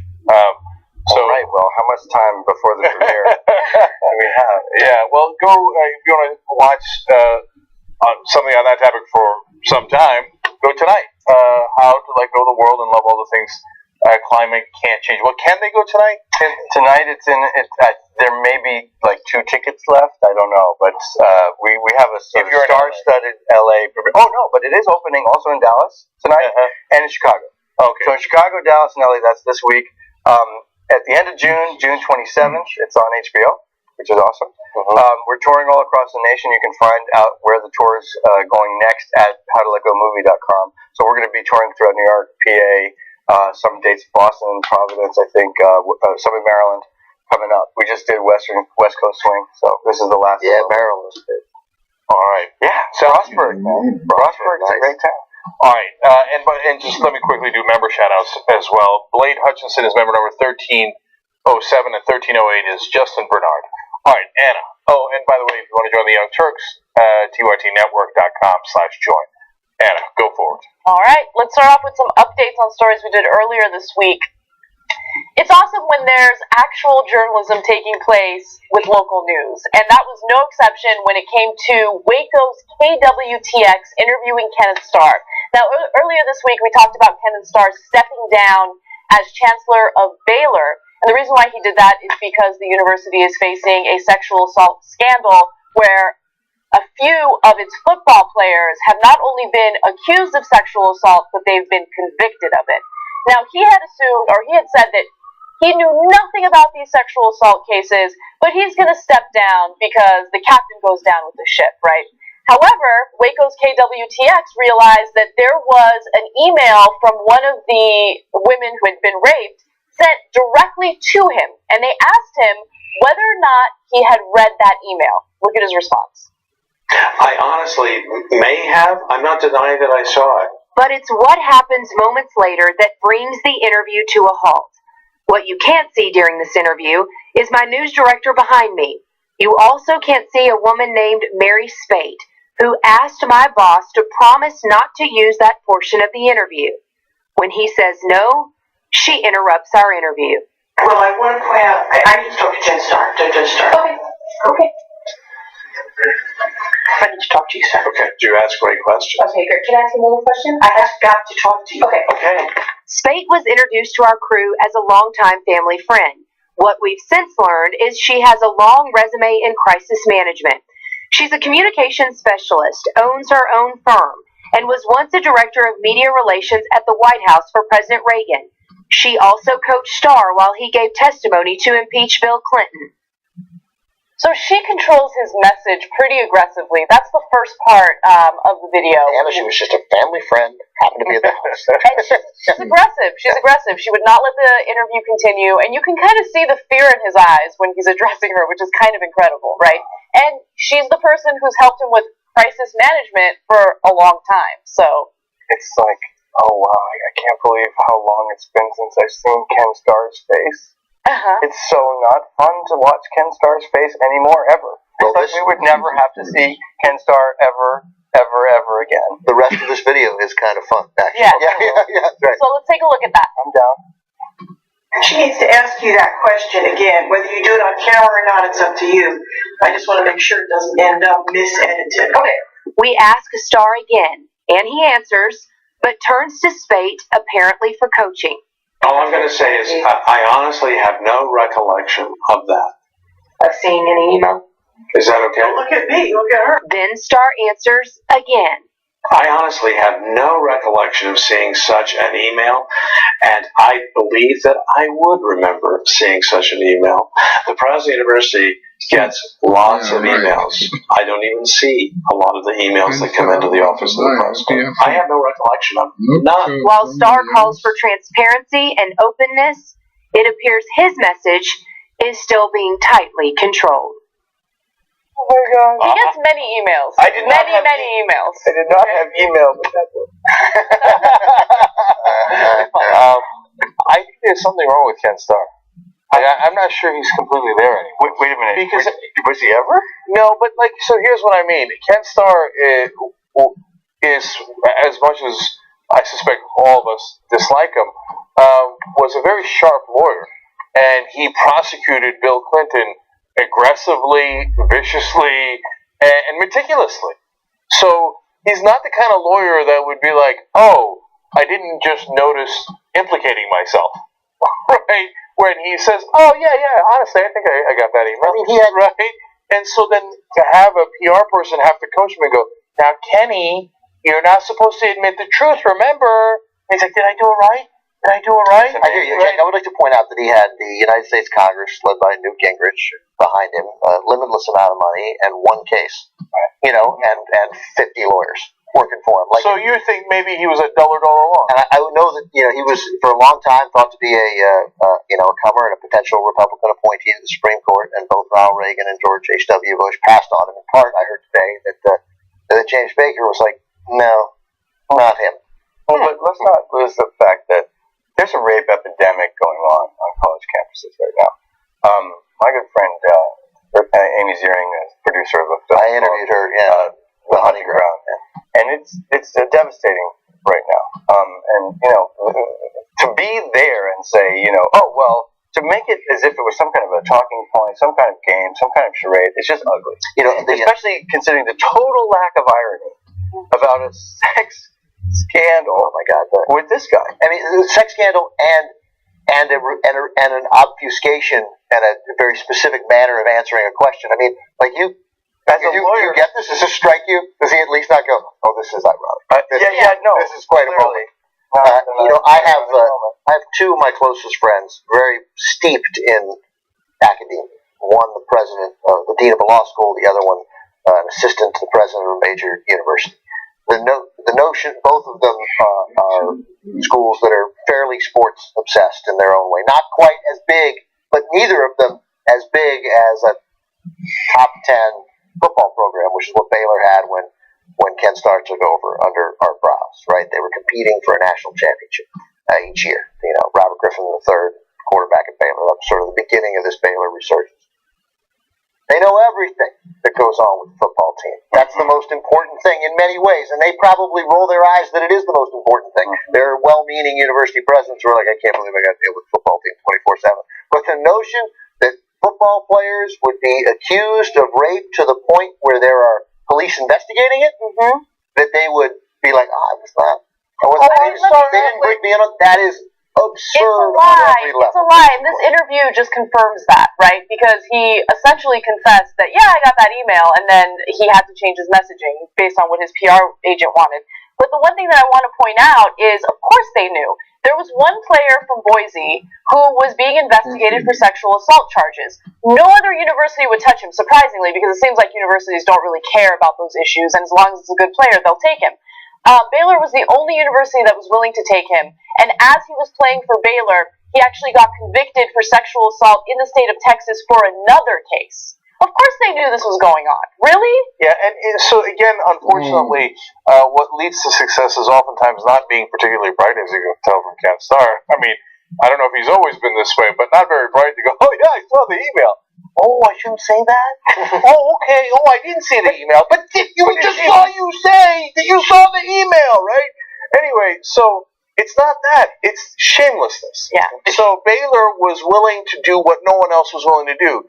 Come on, it doesn't matter, right? You're a rapist, you're a criminal. It doesn't. It's what Trump thinks Mexicans are. Yeah. It's actually this Christian college is like, you guys, all of you, just come here. I don't care. Just play for me. As long as you're going to make money for this university, come play for us, right? And we'll brush those sexual assaults under the rug. And that's essentially what's happening to a lot of these schools who are in a lot of trouble for brushing cases of sexual assault under the rug. Either they're Ivy League institutions that don't want to do anything to ruin their name and their reputation, or it's these schools that have athletes who are being investigated or have been convicted of sexual assault. It's insane. But if this woman was the PR communications director in the Reagan White House, then her message is simple: deny, deny, deny, deny, deny, deny. Over 100 members of the Reagan administration were indicted or convicted or implicated in scandals. People don't remember. A lot of folks hold up Ronald Reagan as this wonderful, amazing president. That was one of the most corrupt and actually criminal administrations in American history. So she was the person. What's amazing to me is that she's clearly not on the ball either. She comes in, she goes, no, don't say that. In the middle of an interview. Yeah, as and cameras are rolling. Yeah. As cameras are rolling, I mean, that's astonishing. That's my favorite part. My publicist, who's hiding behind that wall right now, would never come out and do that. But you're right. I couldn't. Not only did she come out and get herself on TV, violating every rule of publicist, right? Mm-hmm. Get herself on TV, speaking the lie out loud. Yes. They abandoned every other part of the interview and just put it online. Like at the end of that piece, the anchor goes, "You can see the rest of the interview online, but this is because we just decided this was the only part that mattered." And outside the lines, ESPN actually broke the story in the email, but they were smart enough to get Star and they talked to him about it, which I guess ESPN didn't. And that news director at that interview knew it was a big interview. He's right behind his reporter. They ask, "Hey, don't ask that question," right? And I was told they see that you wouldn't be including this, and the news director went, "No, he stood right behind his reporter and did it," and that's serious pressure. Those are the rules. She's the worst. Right, but we know. Ask the question. Cenk and I have been exposed to it plenty of times. There are plenty of news directors who, when faced because of some political stand, even a minor, or just a question that a reporter asked of a politician, lost their job just in the last year in this country. Yeah, and by the way, that's why she did it. You think, how crazy is she to do something that outrageous while the cameras are rolling? But that's because it'll work most of the time. Mm-hmm. That pressure does work. And so, great credit to the reporter and the news director and the entire station of KWTX for doing real journalism, just like Anna said in the beginning, and saying, no, we're going to air the thing that you said that is the most pertinent thing to this case. We're not going to let you bury it. Unfortunately, oftentimes they do. That's why she was brazen enough to come out and say, just delete the truth from the record. Yeah, we don't want it to be edited the wrong way. Yeah. She apologized today to her friend Kenneth Starr for putting him in a bad spot. Mm-hmm. Yeah, that's what happened.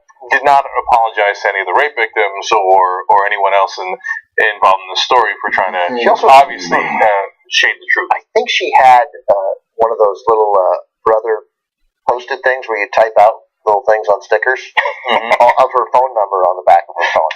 That's a sign. Like, don't hire that person to be here, but know your phone number. Know your own number. That's really funny. It was a burner. It reminds me of the Sarah Palin. It's at 7-Eleven. Like, I just need 100 minutes before you got it. When Sarah Palin wrote freedom, democracy in her hand. All right, let's move on to some more updates from the week.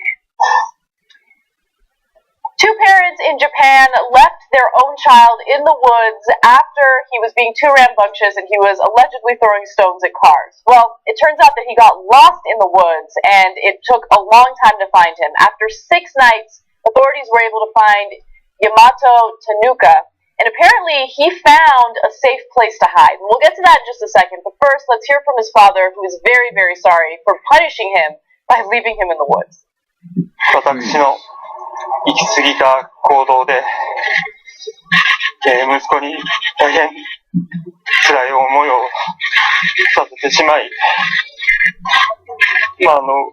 学校の関係者や、あと捜索に当たっていただいた方々、皆様にご迷惑をおかけしましたことを深くお詫びいたします。It might be like first of all, we'll get to the serious stuff, but it might be like a cultural way of showing how sorry you are. But to me, it came off as like the fake crying. Like it really rubbed me the wrong way, especially after you just left your 7-year-old in the woods and he was lost for 6 nights with no food, no water, and miraculously he's totally okay. In the bear-infested woods. Yes. So now we don't have to pile on, but I'm not going to be able to help it. The whole world hates these parents now because, your heart goes out to the kid lost in the woods, dark at night, etc., right? And the whole world now loves the kid. And so, and I don't know if the tears were fake or not, but so now, look, he had no food at all for the whole 7 days. On the first night, he was able to find a cabin, which was about, I think they said 5 kilometers. But along the trail, it takes 7 kilometers to get to it, and he found this little hut, a military hut. One of the doors was unlocked. He went in there. Now, it gets as cold as about 7 degrees at night, so it gets super, super cold. So that was another issue. Luckily, there was a tap in the back of the hut so he could get water. That's part of how he survived, but no food. And the part where I'm going to be a little judgmental of the parents, and you don't know what you're going to do, but kids. Don't leave the kid in the woods, in the bear infested woods. Don't do that. That's not the right time to teach a kid a lesson, right? The second part is, man, if I came back and my kid's gone, you're not getting me out of those woods, right? I mean, like, somebody call 911, whatever it is that we do, and get everybody here. But I'm running for 5 kilometers, 7 kilometers, 15 kilometers. I'm getting a flashlight. I'm not leaving the woods. And so it's a hut that's 7 kilometers away. Why did it take all of them? I mean, again, this is me being judgmental. I feel bad about it. Why did it take all of them 7 days to find the hut? Go up the trail. It's 7 kilometers. I'm sure it's not that easy. I'm sure there was a lot of different ways to go on the trail. Also, that hut is usually locked. So if someone did pass by, they probably did assume that there was no one in there, right? Luckily, they left the hut unlocked. One door was unlocked, and he was able to go in as a result of that. But, I mean, it could have been that they thought, oh, military hut, there's no way he's in there. And they just kind of, like, passed it. Which, by the way, is also kind of incompetent. You should, Look in the hut, scream his name over and over and over again until you find him. He's so little, and he honestly looks like a little Japanese version of Pro, doesn't he? Oh, my son? Yeah, a little bit. Well, see, I don't know. Look, so obviously they're raising their kids a little wrong, given this horrible lesson they taught him. Yeah. But then I see this kid. You're right, and I think maybe I'm raising my kids wrong because this is one tough cookie. Yeah. Just really ready to poke out his parents' eyes.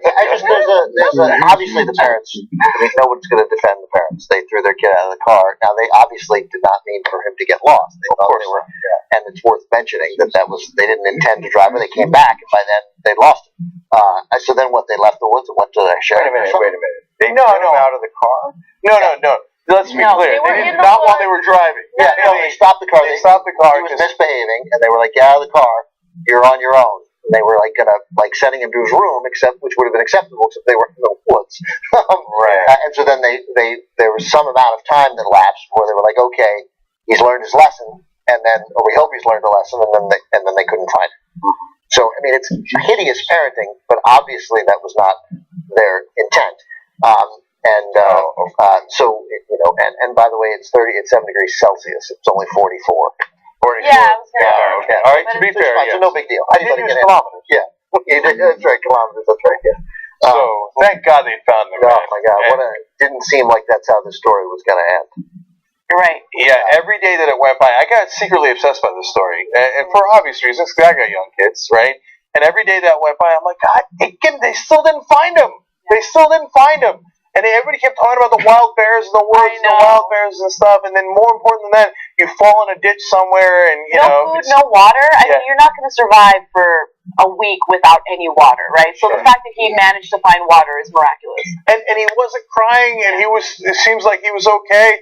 What a tough kid! Oh my God, who doesn't love this kid? They gotta let that kid throw as many rocks at cars as he wants. That's the lesson. If your kid's throwing rocks at cars, have at it, Austin. I'll let him throw rocks at my car, man. He gets a free pass for as long as he wants. Hey, here's somebody. Oh, it's your motto. It's okay. Have at it. Go for it. I'll replace the windshield. You're doing great. See you.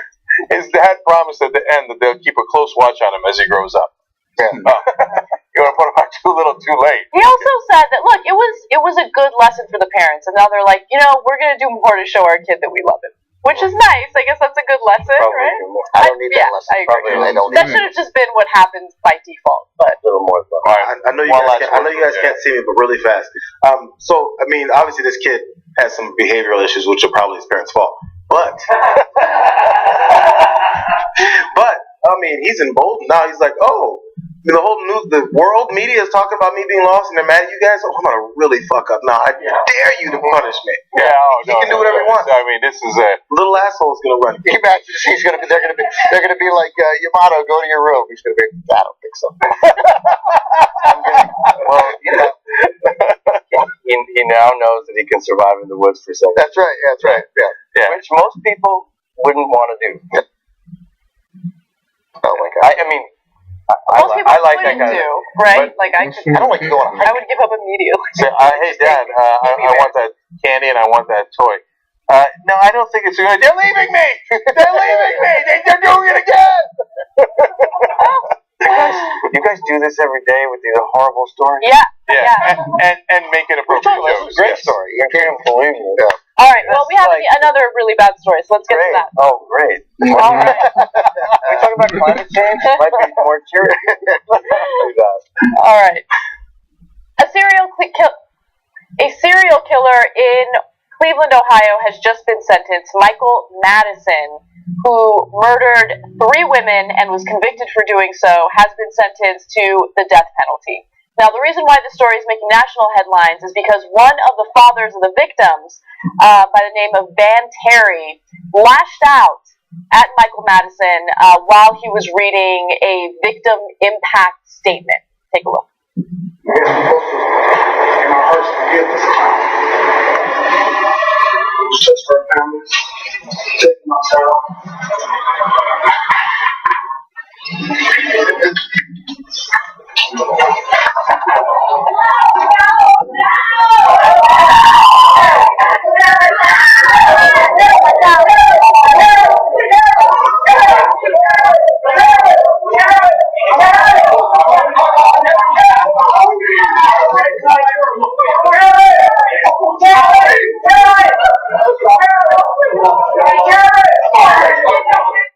So he also got convicted of 1 count of rape. It's unclear whether he raped the man's daughter, but we do know that he murdered the man's daughter. And there were some reports that as he was reading the statement, the Madison was smirking at him. It looked like in the video that he was smirking as he was being restrained. I like the outrage that a triple murderer would smirk. Right, let me read you the other charges he got convicted of. He's going to get jail time for these, but he got the death penalty anyway for the murders. Kidnapping, rape, having weapons under disability, and gross abuse of a corpse. So he put the bodies in plastic bags and stored them in closets and things like that. So you're starting to convince me maybe we don't want to stop climate change. I'm reading these stories, I'm like, how do you? Oh, wow. His daughter was 18. Yeah, his daughter was 18, Sherilda Terry, and I don't think there's a person in the country who doesn't empathize with Van Terry. And it's not like they're gonna put him on trial for assault. There's no harm, no foul there. And I mean it's almost like out of a movie, and I mean a lot of people. I mean that was an amazing jump he had anyway. He flew. Right. I mean he crossed a very wide cable, right? Yeah. And I think a lot of people were hoping he got to him, but that's not how our court system works. Rightfully so. We have a justice system, and Michael Madison will get justice. I mean, look, we disagree with the death penalty, but you can't argue that he's not going to get some degree of justice. Yes. Right? I remember when I watched what's the movie Dead Man Walking, and how they were talking about filming the film, and there were certain scenes when they were so adamantly against the death penalty, and then they were doing other scenes where the murders were taking place, and they all felt when they were making the movie, that they were for the death penalty right there, which is it's so crazy to think that because human that's a nature, film about the death penalty. Yeah, but I think it's human nature to want that kind of retaliation, right? But you can't let your emotions get in the way of the more logical and rational thing to do. Well, you can let your emotions get in the way. We have to have a system that prevents us from reacting to those emotions. Right. We don't let the families make the call. For that reason, everybody understands why Van Terry did what he did. One of the things that I've said this before on the show, one of the things that frustrates me most about, is, you're either opposed to the death penalty or not. I was about to say vehemently, but I'm as opposed as one can be. We can't have the state killing people. I don't want to shed a moment of sympathy for Michael Madison. I mean, anything. He doesn't warrant a moment of human empathy. But he'll get some from people, and maybe, who knows, maybe in 13 years when he, is facing his execution, maybe that'll be me too, feeling something that I don't want to feel for a hideous monster like that. Yeah, it's remarkable how deeply you can think about the monstrous things that human beings do, and also I think on the other side though, how much what we were talking about earlier, you can actually investigate, examine the great and amazing things that human beings can be. And that is, I think, always a challenge in front of us all the time. I mean, and something like this. I mean, you see that video and it's almost unwatchable. Yeah, look, we cover stories like this and see videos like that on a daily basis, and little by little, at least for me personally, it chips away in your belief that people are inherently good, and that's not a good way to think. I totally recognize that, but even though there's all this evil happening in the world, there's a lot of good as well. So yeah, and that's just the reality. Like, people are constantly debating: are we good? Or are we evil? I got news for you: both. The answer is both. So we've got to find a way to emphasize and highlight our better nature, so that our worse nature doesn't get the best of us, right? And look, and it's what drives me to do the show in some small quest for justice, by bringing out stories and talking about it and all the wrongs that are done either by people or government or corporations or whoever it might be that are in power. But that's also why I was a prosecutor briefly. Just 2 summer internships, but one at the federal level and one at the state level, because I wanted to get the Michael Madisons of the world, right? And because you see Van Terry and you think, Jesus, if that was me, how devastated would I be, and how carelessly this guy did that to so many different families and took their loved ones away, right? So, at a minimum, he's got many life sentences ahead of him, and so that's the good news here. They found him, they caught him, and they prosecuted him. So, as much as we wanted Van Terry to get to him at that moment, that's not how justice works. And in this case, at least we had some justice, and that's not often that we get to say that in this system. So, I wonder if a triple murderer and rapist like that is.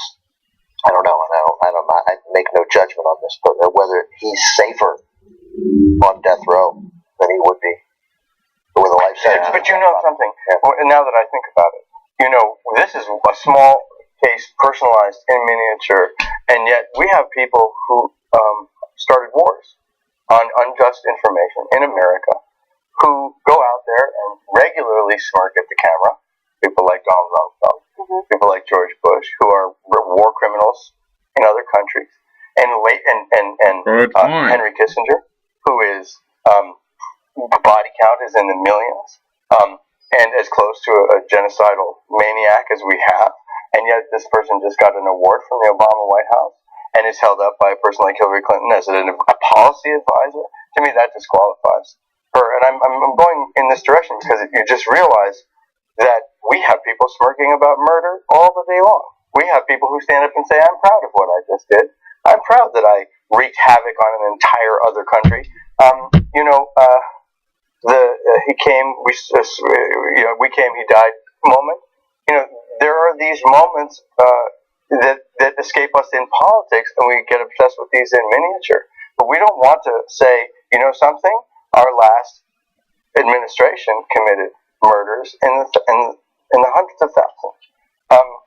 We don't want to talk about that, and yet we do get up there and people gloat about it in that way. So that's Hillary Clinton on one side, possibly. Well, on the other side, you have Donald Trump. That's what I mean. Yeah, who also is being advised by Henry Kissinger. So you get Kissinger either way, right? And the one guy who should be the most despised is the one guy most celebrated by both sides. It's repulsive, right? And then Donald Trump brags about how the plans on murdering the innocent family members of people he's declared terrorists. Well, so you see in this video this man who's smirking as a murderer, right?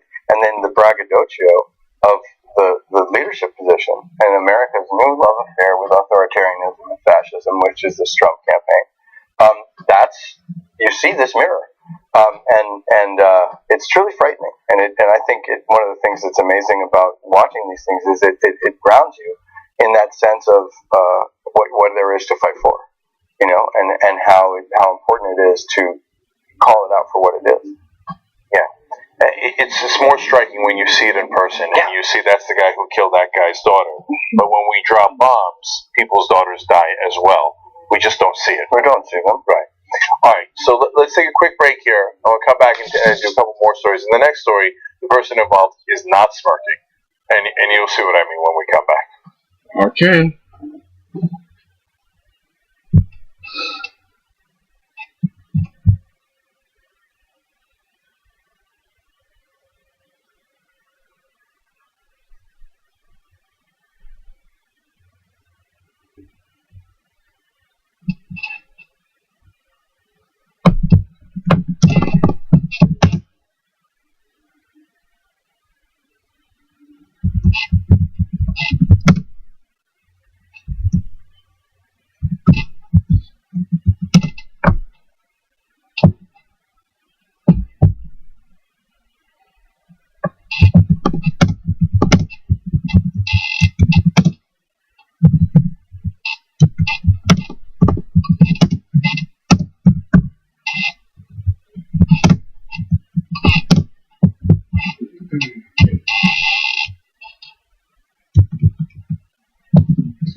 Okay, we're back, and David says of the young Japanese kid, that kid could be a future SEAL, badass.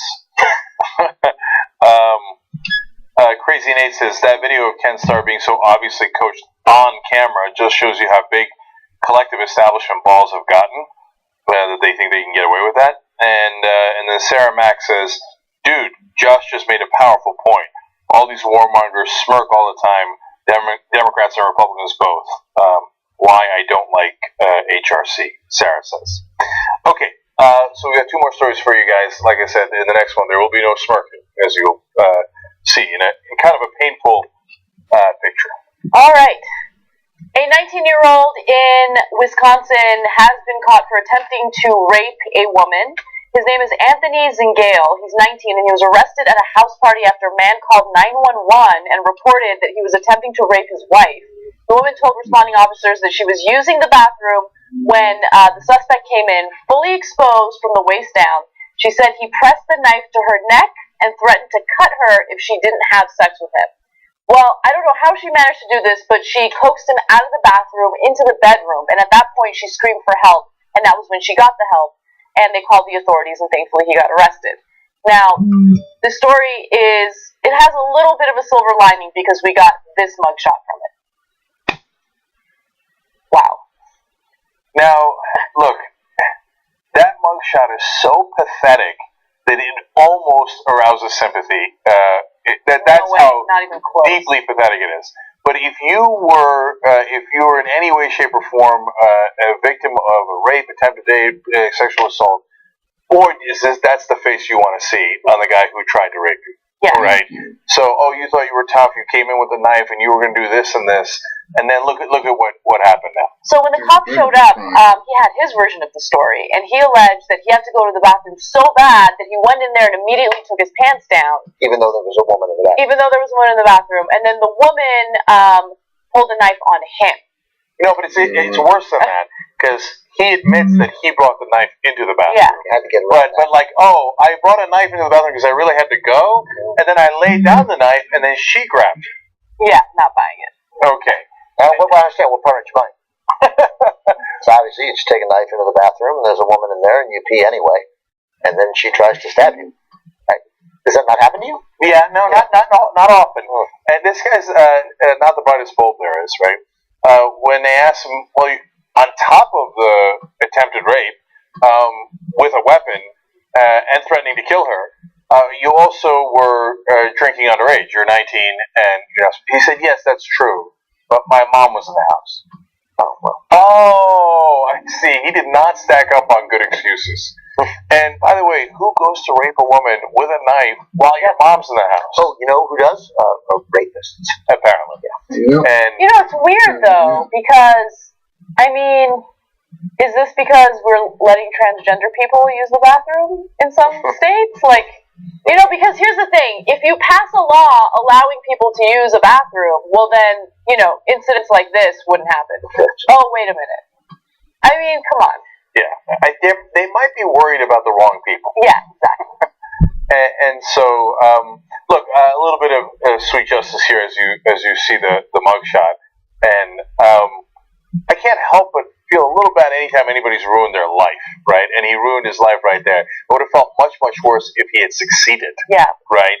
And I want to give an award not just to him for one of the funniest mugshots ever, but to her for being so smart in that second and say, oh, yeah, right, why don't we go to the bedroom?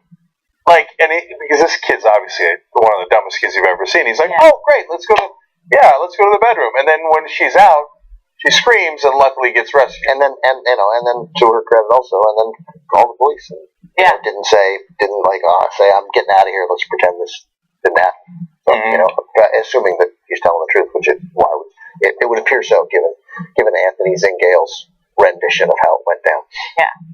Is that his name? Did I get that right? Okay, good. All right, so let's end on a happy note. Okay. All right. A man by the name of Michael Tassone got a lot of positive attention on Fox News because the diner that he owns in New York had a menu that specifically called out President Obama for being a tyrant, or being a dictator specifically. Michael P. Tassone, owner of the American Diner in suburban Liverpool, was sentenced to 5 years, though, to a 1-year conditional discharge after he pleaded guilty to offering a false instrument for filing a misdemeanor. What did he file for? For welfare, okay? For Medicaid, to be specific, okay? So this guy would attack Obama because of taxes, and then he goes off and gets accused and admits later to welfare fraud, okay? So he's accused of defrauding the government by failing to disclose income when he applied for Medicaid benefits, and the amount is a whopping $23,235. That's how much he stole from the government. Yeah, That's a lot of money. So I want to get back to the $23,000 he stole in a second. But so let's just point out the things that were on his menu. Dictator Obama / NYS special King Cuomo from New York, and the grossly inflated taxes was he charged $3.59 for the plate of eggs and toast, but then put a tax of $27.99 on it. Very clever. Okay, and then he had the anti-Michelle Obama "Don't Tell Me What to Eat or Feed My Kids" burger. He had the repeal the SAFE Act, because that's what you want to do. You want to repeal things that keep you safe. SAFE Act is a gun control law in New York State. There's those signs all over upstate. He said the menu says we encourage legal carry on premises. Seems like a wonderful restaurant. And then also, we encourage prayer and grace. Can I have an AR-15 with my ham sandwich, please? Yeah. No, it doesn't sound like a place you want to eat. He's a piece of shit. Let's just keep it real, really right? He's a piece of shit. We disagree with him on every political issue. But I want to focus specifically on government assistance and how many people.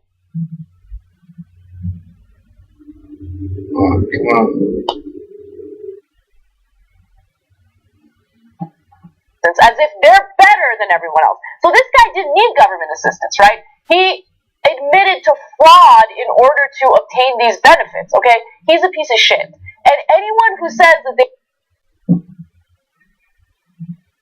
don't like socialized programs and they fearmonger about it, okay, then if anyone in your family is elderly and they're taking Social Security checks, make sure that they stop, okay? If you are out of a job and you can't feed your kids, no food stamps for you, okay? There's so many programs that help the poor, and we demonize them for it. It drives me insane, and this is an example of it, okay? He's the real welfare queen here. But to be honest, he's charging $27.99 in tax, or $3.59. He's actually paying into his more benefits from the government. I'm sure so he's probably collecting that $30 to make sure that there's Medicaid and a fire department. Oh yeah, he's all about that. I'm the mail and keeping the roads. And is anyone really paying $31 for eggs and toast at his crappy diner? Yeah. Well, it comes with a free bazooka. Jack, I was struck by the same thing. Like we encourage prayer, grace. What kind of Christian are you? What part of Dictator Obama / NYS special King Cuomo is grace? You don't have to have grace. You can make your politics part of your menu. You get to do that. I would argue that the Dictator Obama / NYS special King Cuomo and the anti-Michelle Obama "Don't Tell Me What to Eat or Feed My Kids" burger couldn't be less clever. I know. How much is the burger? I don't know how much the burger is. I mean, there's nothing. By the way, he has the inside. It says that the core includes an Uncle Sam's and I think it's Sam, not Stan. Uncle Sam statue, 3 Stooges photos, and a Chia Obama box depicting Obama as a chia plant pot. I have a Chia Obama. It was given to me as a gift, and I sort of have kept it and I haven't opened it on the theory that this is worth something at some point. Well, it could be $110 in that on eBay at some point. Okay, so I want to. Speechless. You guys have totally destroyed me today. I have a lot of respect for what you guys do. Thank you. This is harsh. So I'm not done with this guy yet. So let's talk about his hypocrisy a little bit. He has the Uncle Sam statue, the guy he stole from. Right. Oh, yeah, nice. He stole from Uncle Sam, which, by the way, is all of us. So this guy's a thief. Now let's talk about right-wing privilege a little bit. The government gave him 5 years to pay back the money, and he still wouldn't do it, right? And that's why they had to go to criminal prosecution. Now, if you stole $23,000, do you think you would have gotten 5 years to pay it back? right? Imagine you go into a bank or into somebody's house, or you're a young poor kid, okay, and you steal $23,000. They're not going to give you 5 years to pay it back. They're not going to give you every opportunity, etc. No, they're going to put you in prison for a long, long time, right? And the reason we have the graphic that says welfare queen is because this is exactly the hypocrisy we talk about. Oh, these people trying to, live off the government, and they're all moochers. But meanwhile, you're stealing off of the government, right? And you're the definition of a moocher. And so, but when they get him, you know what he says? Guys like me are a target because I speak the truth. Well, no, but that's literally the op you weren't supposed to have. And by the way, you pled guilty, so we now know it is absolutely true, right? And so, I pled guilty to a lesser charge. Yeah, by the way, would they have taken a lesser charge? Maybe if you're a poor kid, maybe they would have given you a lesser charge on a plea deal, but a lot of times they would have thrown the book at you. They wouldn't have given you that luxury either, right? What does that mean? He was sentenced to a 1-year conditional discharge. That means he isn't getting jail time. No, he's not for stealing $23,000. So isn't that amazing? It is amazing, and it's gross. It's sickening. So while they attack people who get Medicaid or Medicare or food stamps that desperately need it, right? And they get it because their kids are hungry, they will viciously attack them and call them welfare queens, and then turn right around and go, "Oh, I was praying while I was stealing the $23,000 from the other day doing a film on our tour in Vancouver, and there were Canadians that came up to me and they were like, "Can you please explain how this whole Obamacare thing works? Because we just have like healthcare in our country." And then I did a short video endorsing Bernie Sanders and explaining how actually it's still possible for him to win if we get out the vote in California. If he wins by a huge percentage in California, then we get the majority of the delegates in the super. That we're making on my Facebook page, and I had these Canadians come in and say, "So what's this delegate thing and the super delegate, and what are you doing?" And we just have elections. Right. It was like one of those moments where, and I'm just looking at this going, what does this actually mean? This is so confusing. And the truth of the matter is that we all enjoy the things that the government does, and when the government doesn't do things well, we know way that makes any sense for the industrialized world, or when hospitals and schools and roads are falling apart and making life very difficult and dangerous for Americans. Everybody's like, well, what's going on? Well, the truth of the matter is, yeah, we depend on those things that actually that is socialism. That is what we're talking about when we built the United States of America, Franklin Delano Roosevelt, and it was so remarkable to me when these Canadians were just like, what does this mean? You have to do all these things to get, medicine. Why do you have to do all these weird manipulative things? Have delegates? What are delegates? Can we just elect the person? And what's so striking to me lately is, it's clear Bernie has won the majority opinion of the United States of America. When the Democrats and the Independents are allowed to vote together, he wins every time. He's won the conversation about where we're supposed to go in the United States right now is more services for the people, more things for the people, less for the corporations, less of this type of attitude, which is a kind of insanity that I'm very familiar with in upstate New York. There's a lot of that. We repeal the SAFE Act. In fact, right near my house is a gun shop, which has a big pro-fracking sign in front of it, and it has a tank out front that's for sale, like a big tank. Like one of those like urban assault vehicles that's like all decked out in camo, and it's been sitting there for sale for like it's like $15,000. It's been sitting there for a very, very long time. It's probably not used anymore. But the point is that I find it, if I'm going to try to turn this around, this is a positive thing that I'm going to do, is that I think America is in an amazing moment from our population standpoint. Like, as I'm touring around America working on climate change, and as I'm working with the Sanders campaign, I'm seeing something that I've never seen in my lifetime, which is that people are standing up for their economic rights, people are standing up for inequalities, people are talking about the economics underneath all of this stuff in a rebuff to, the Republicratization of the Democratic Party. That is the era that we've been living through with Clinton and Obama. People want an FDR-style government, and that is amazing. That is a huge victory. Now we have to just make sure that that's a victory and in the actual election. Right. Or I disagree with you about whether it's possible for Bernie to win, but I agree completely that it has to turn into a victory. Like we're going to have another election in 2 years, and in 4 years, and in 8 years. But now we know in America who we are. Yeah, that's right. Who the majority in America supports the Sanders presidency. We know that right now. But Josh, I mean, in a general election, they don't let independents vote, do they? Yeah, they do. Oh, I see. I mean, yeah. Majority of people. And they've done that to their own detriment and to the great detriment of democracy in America, and that's why we have to keep fighting.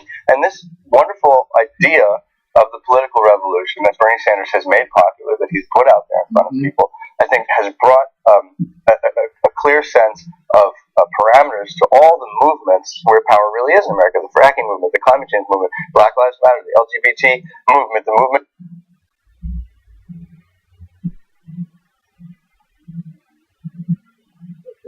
for labor in this country, Occupy.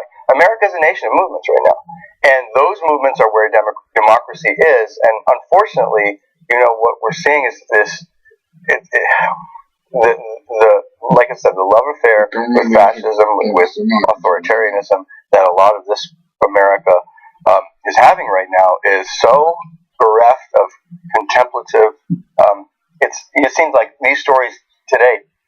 Well, we're trying to keep our sanity. Now, everybody remember a couple of important things here. There is an election on Tuesday. It is very important. Every vote that goes towards Sanders is a vote towards that political revolution. That makes that revolution more powerful. Even if Ben is right and it's a hard road for him to actually win the delegate count, every vote still matters because they look at that and they go, did he win California? Did he not win California?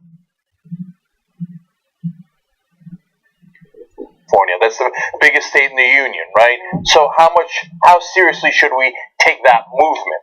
That's why, among many other reasons, including the possibility that he might win, right, is a great reason to get out there and vote. It's not just California; it's New Jersey, the Dakotas, New Mexico, etc. So that's next Tuesday, and obviously we'll have live coverage of it here on the Young Turks as well. That's tytnetwork.com/live. You make that coverage possible through tytnetwork.com/join. Everybody check out Josh's movie coming out tonight, the places that he listed earlier. And LA, Chicago, and Dallas tonight. And we're on tour with How to Let Go of the World and Love All Things Climate Can't Change across the nation. Go to howtoletgomovie.com to find out where you can see it. Sorry, Josh, I stepped on you. That's okay. Say it again. No, howtoletgomovie.com is where you can find out where we're going to be on tour. Tonight in LA, we're going to have an amazing evening. Shailene Woodley will be there. Francis Fisher will be there. Ed Begley will be there. So all these Sanders surrogates and supporters in Hollywood. It's going to be a really great night. But we're also opening in Dallas and in Chicago, and we'll be on tour across the nation for the next month until we go on HBO June 27th in support of the grassroots movement on climate change and on fracking and against the expansion of fossil fuel infrastructure that's happening all across America. Great condition for Muhammad Ali, and he was. I don't want to take it back down, but eventually, obviously, legitimate progressive and taking a stand when it was unpopular and ruined his career. And I want to read the famous quote from 1966. Came a year before, in 1967, when he was stripped of his title because he refused to be inducted for the draft. And Muhammad Ali said, "Why should they ask me to put on a uniform and go 10,000 miles from home and drop bombs and bullets on brown people in Vietnam, while so-called Negro people in Louisville are treated like dogs and denied human rights? No, I'm not going to help murder and burn another poor nation simply to continue the domination of white slave masters of the darker people the world over." Talk about putting something at risk. At the time, didn't fight for 3+ years in the prime of his career, and fought conscientious objector status was upheld, but he's in a Phoenix hospital in grave condition as we speak right now. So you read that quote. That quote sounds so radical. Today they would call him absolutely crazy left-wing radical. And it wasn't easier in the 1960s. It was harder in the 1960s, right? And he changed his name from Cassius Clay to Muhammad Ali. And so many of the sports broadcasters refused to call him Muhammad Ali. They kept calling him Cassius Clay. He fought through all that. He fought through prison because he knew what was the right thing to do. I mean, he was a fighter in the ring. He was a fighter outside the ring. And so just an absolutely great American. And I want to leave on a non-political note with Muhammad Ali. This is the quote I have of him up in my room. It's the only picture I have in my room. It's that picture you saw where he's standing over the guy, and he said at a different time, "The fight is won or lost far away from witnesses, behind the lines, in the gym, and out there on the road, long before I dance under those lights." And that is so true. It's not in that moment you find out who you are. It's before that moment. When you give it your all in preparation. That's true in politics. It's true in sports. It's true in life. So Muhammad Ali in grave condition and added so much to the American culture and to the idea of revolution in this country that we can be better. And he risked everything to prove that. And in doing so, made us better. Do you know what his original Muslim name was when he before he picked Muhammad Ali, when he tried first? No. It was badass. Cassius X. Wow. Oh, really? Yeah. That would have been pretty cool, too. Yeah, also, I was in Colorado 2 days ago with the anti-fracking movement that's got a ballot, they're petitioning now for a ballot initiative. They won all these anti-fracking bans, and the governor of the state, Hickenlooper, we call him Frackenlooper in Colorado, he got the Supreme Court of Colorado to overturn referendum ballot initiatives that banned fracking in all these different towns. So they're going back now to create signatures for a ballot initiative to put it on the statewide.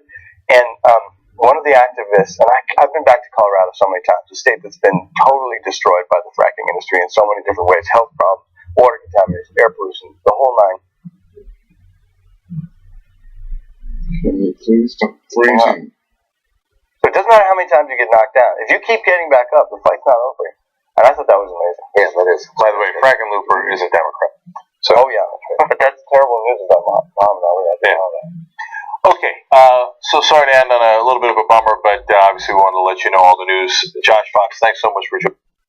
Thanks for joining, Josh Fox. Thank you very much. We'll see you guys on Monday. Bye-bye. Bye.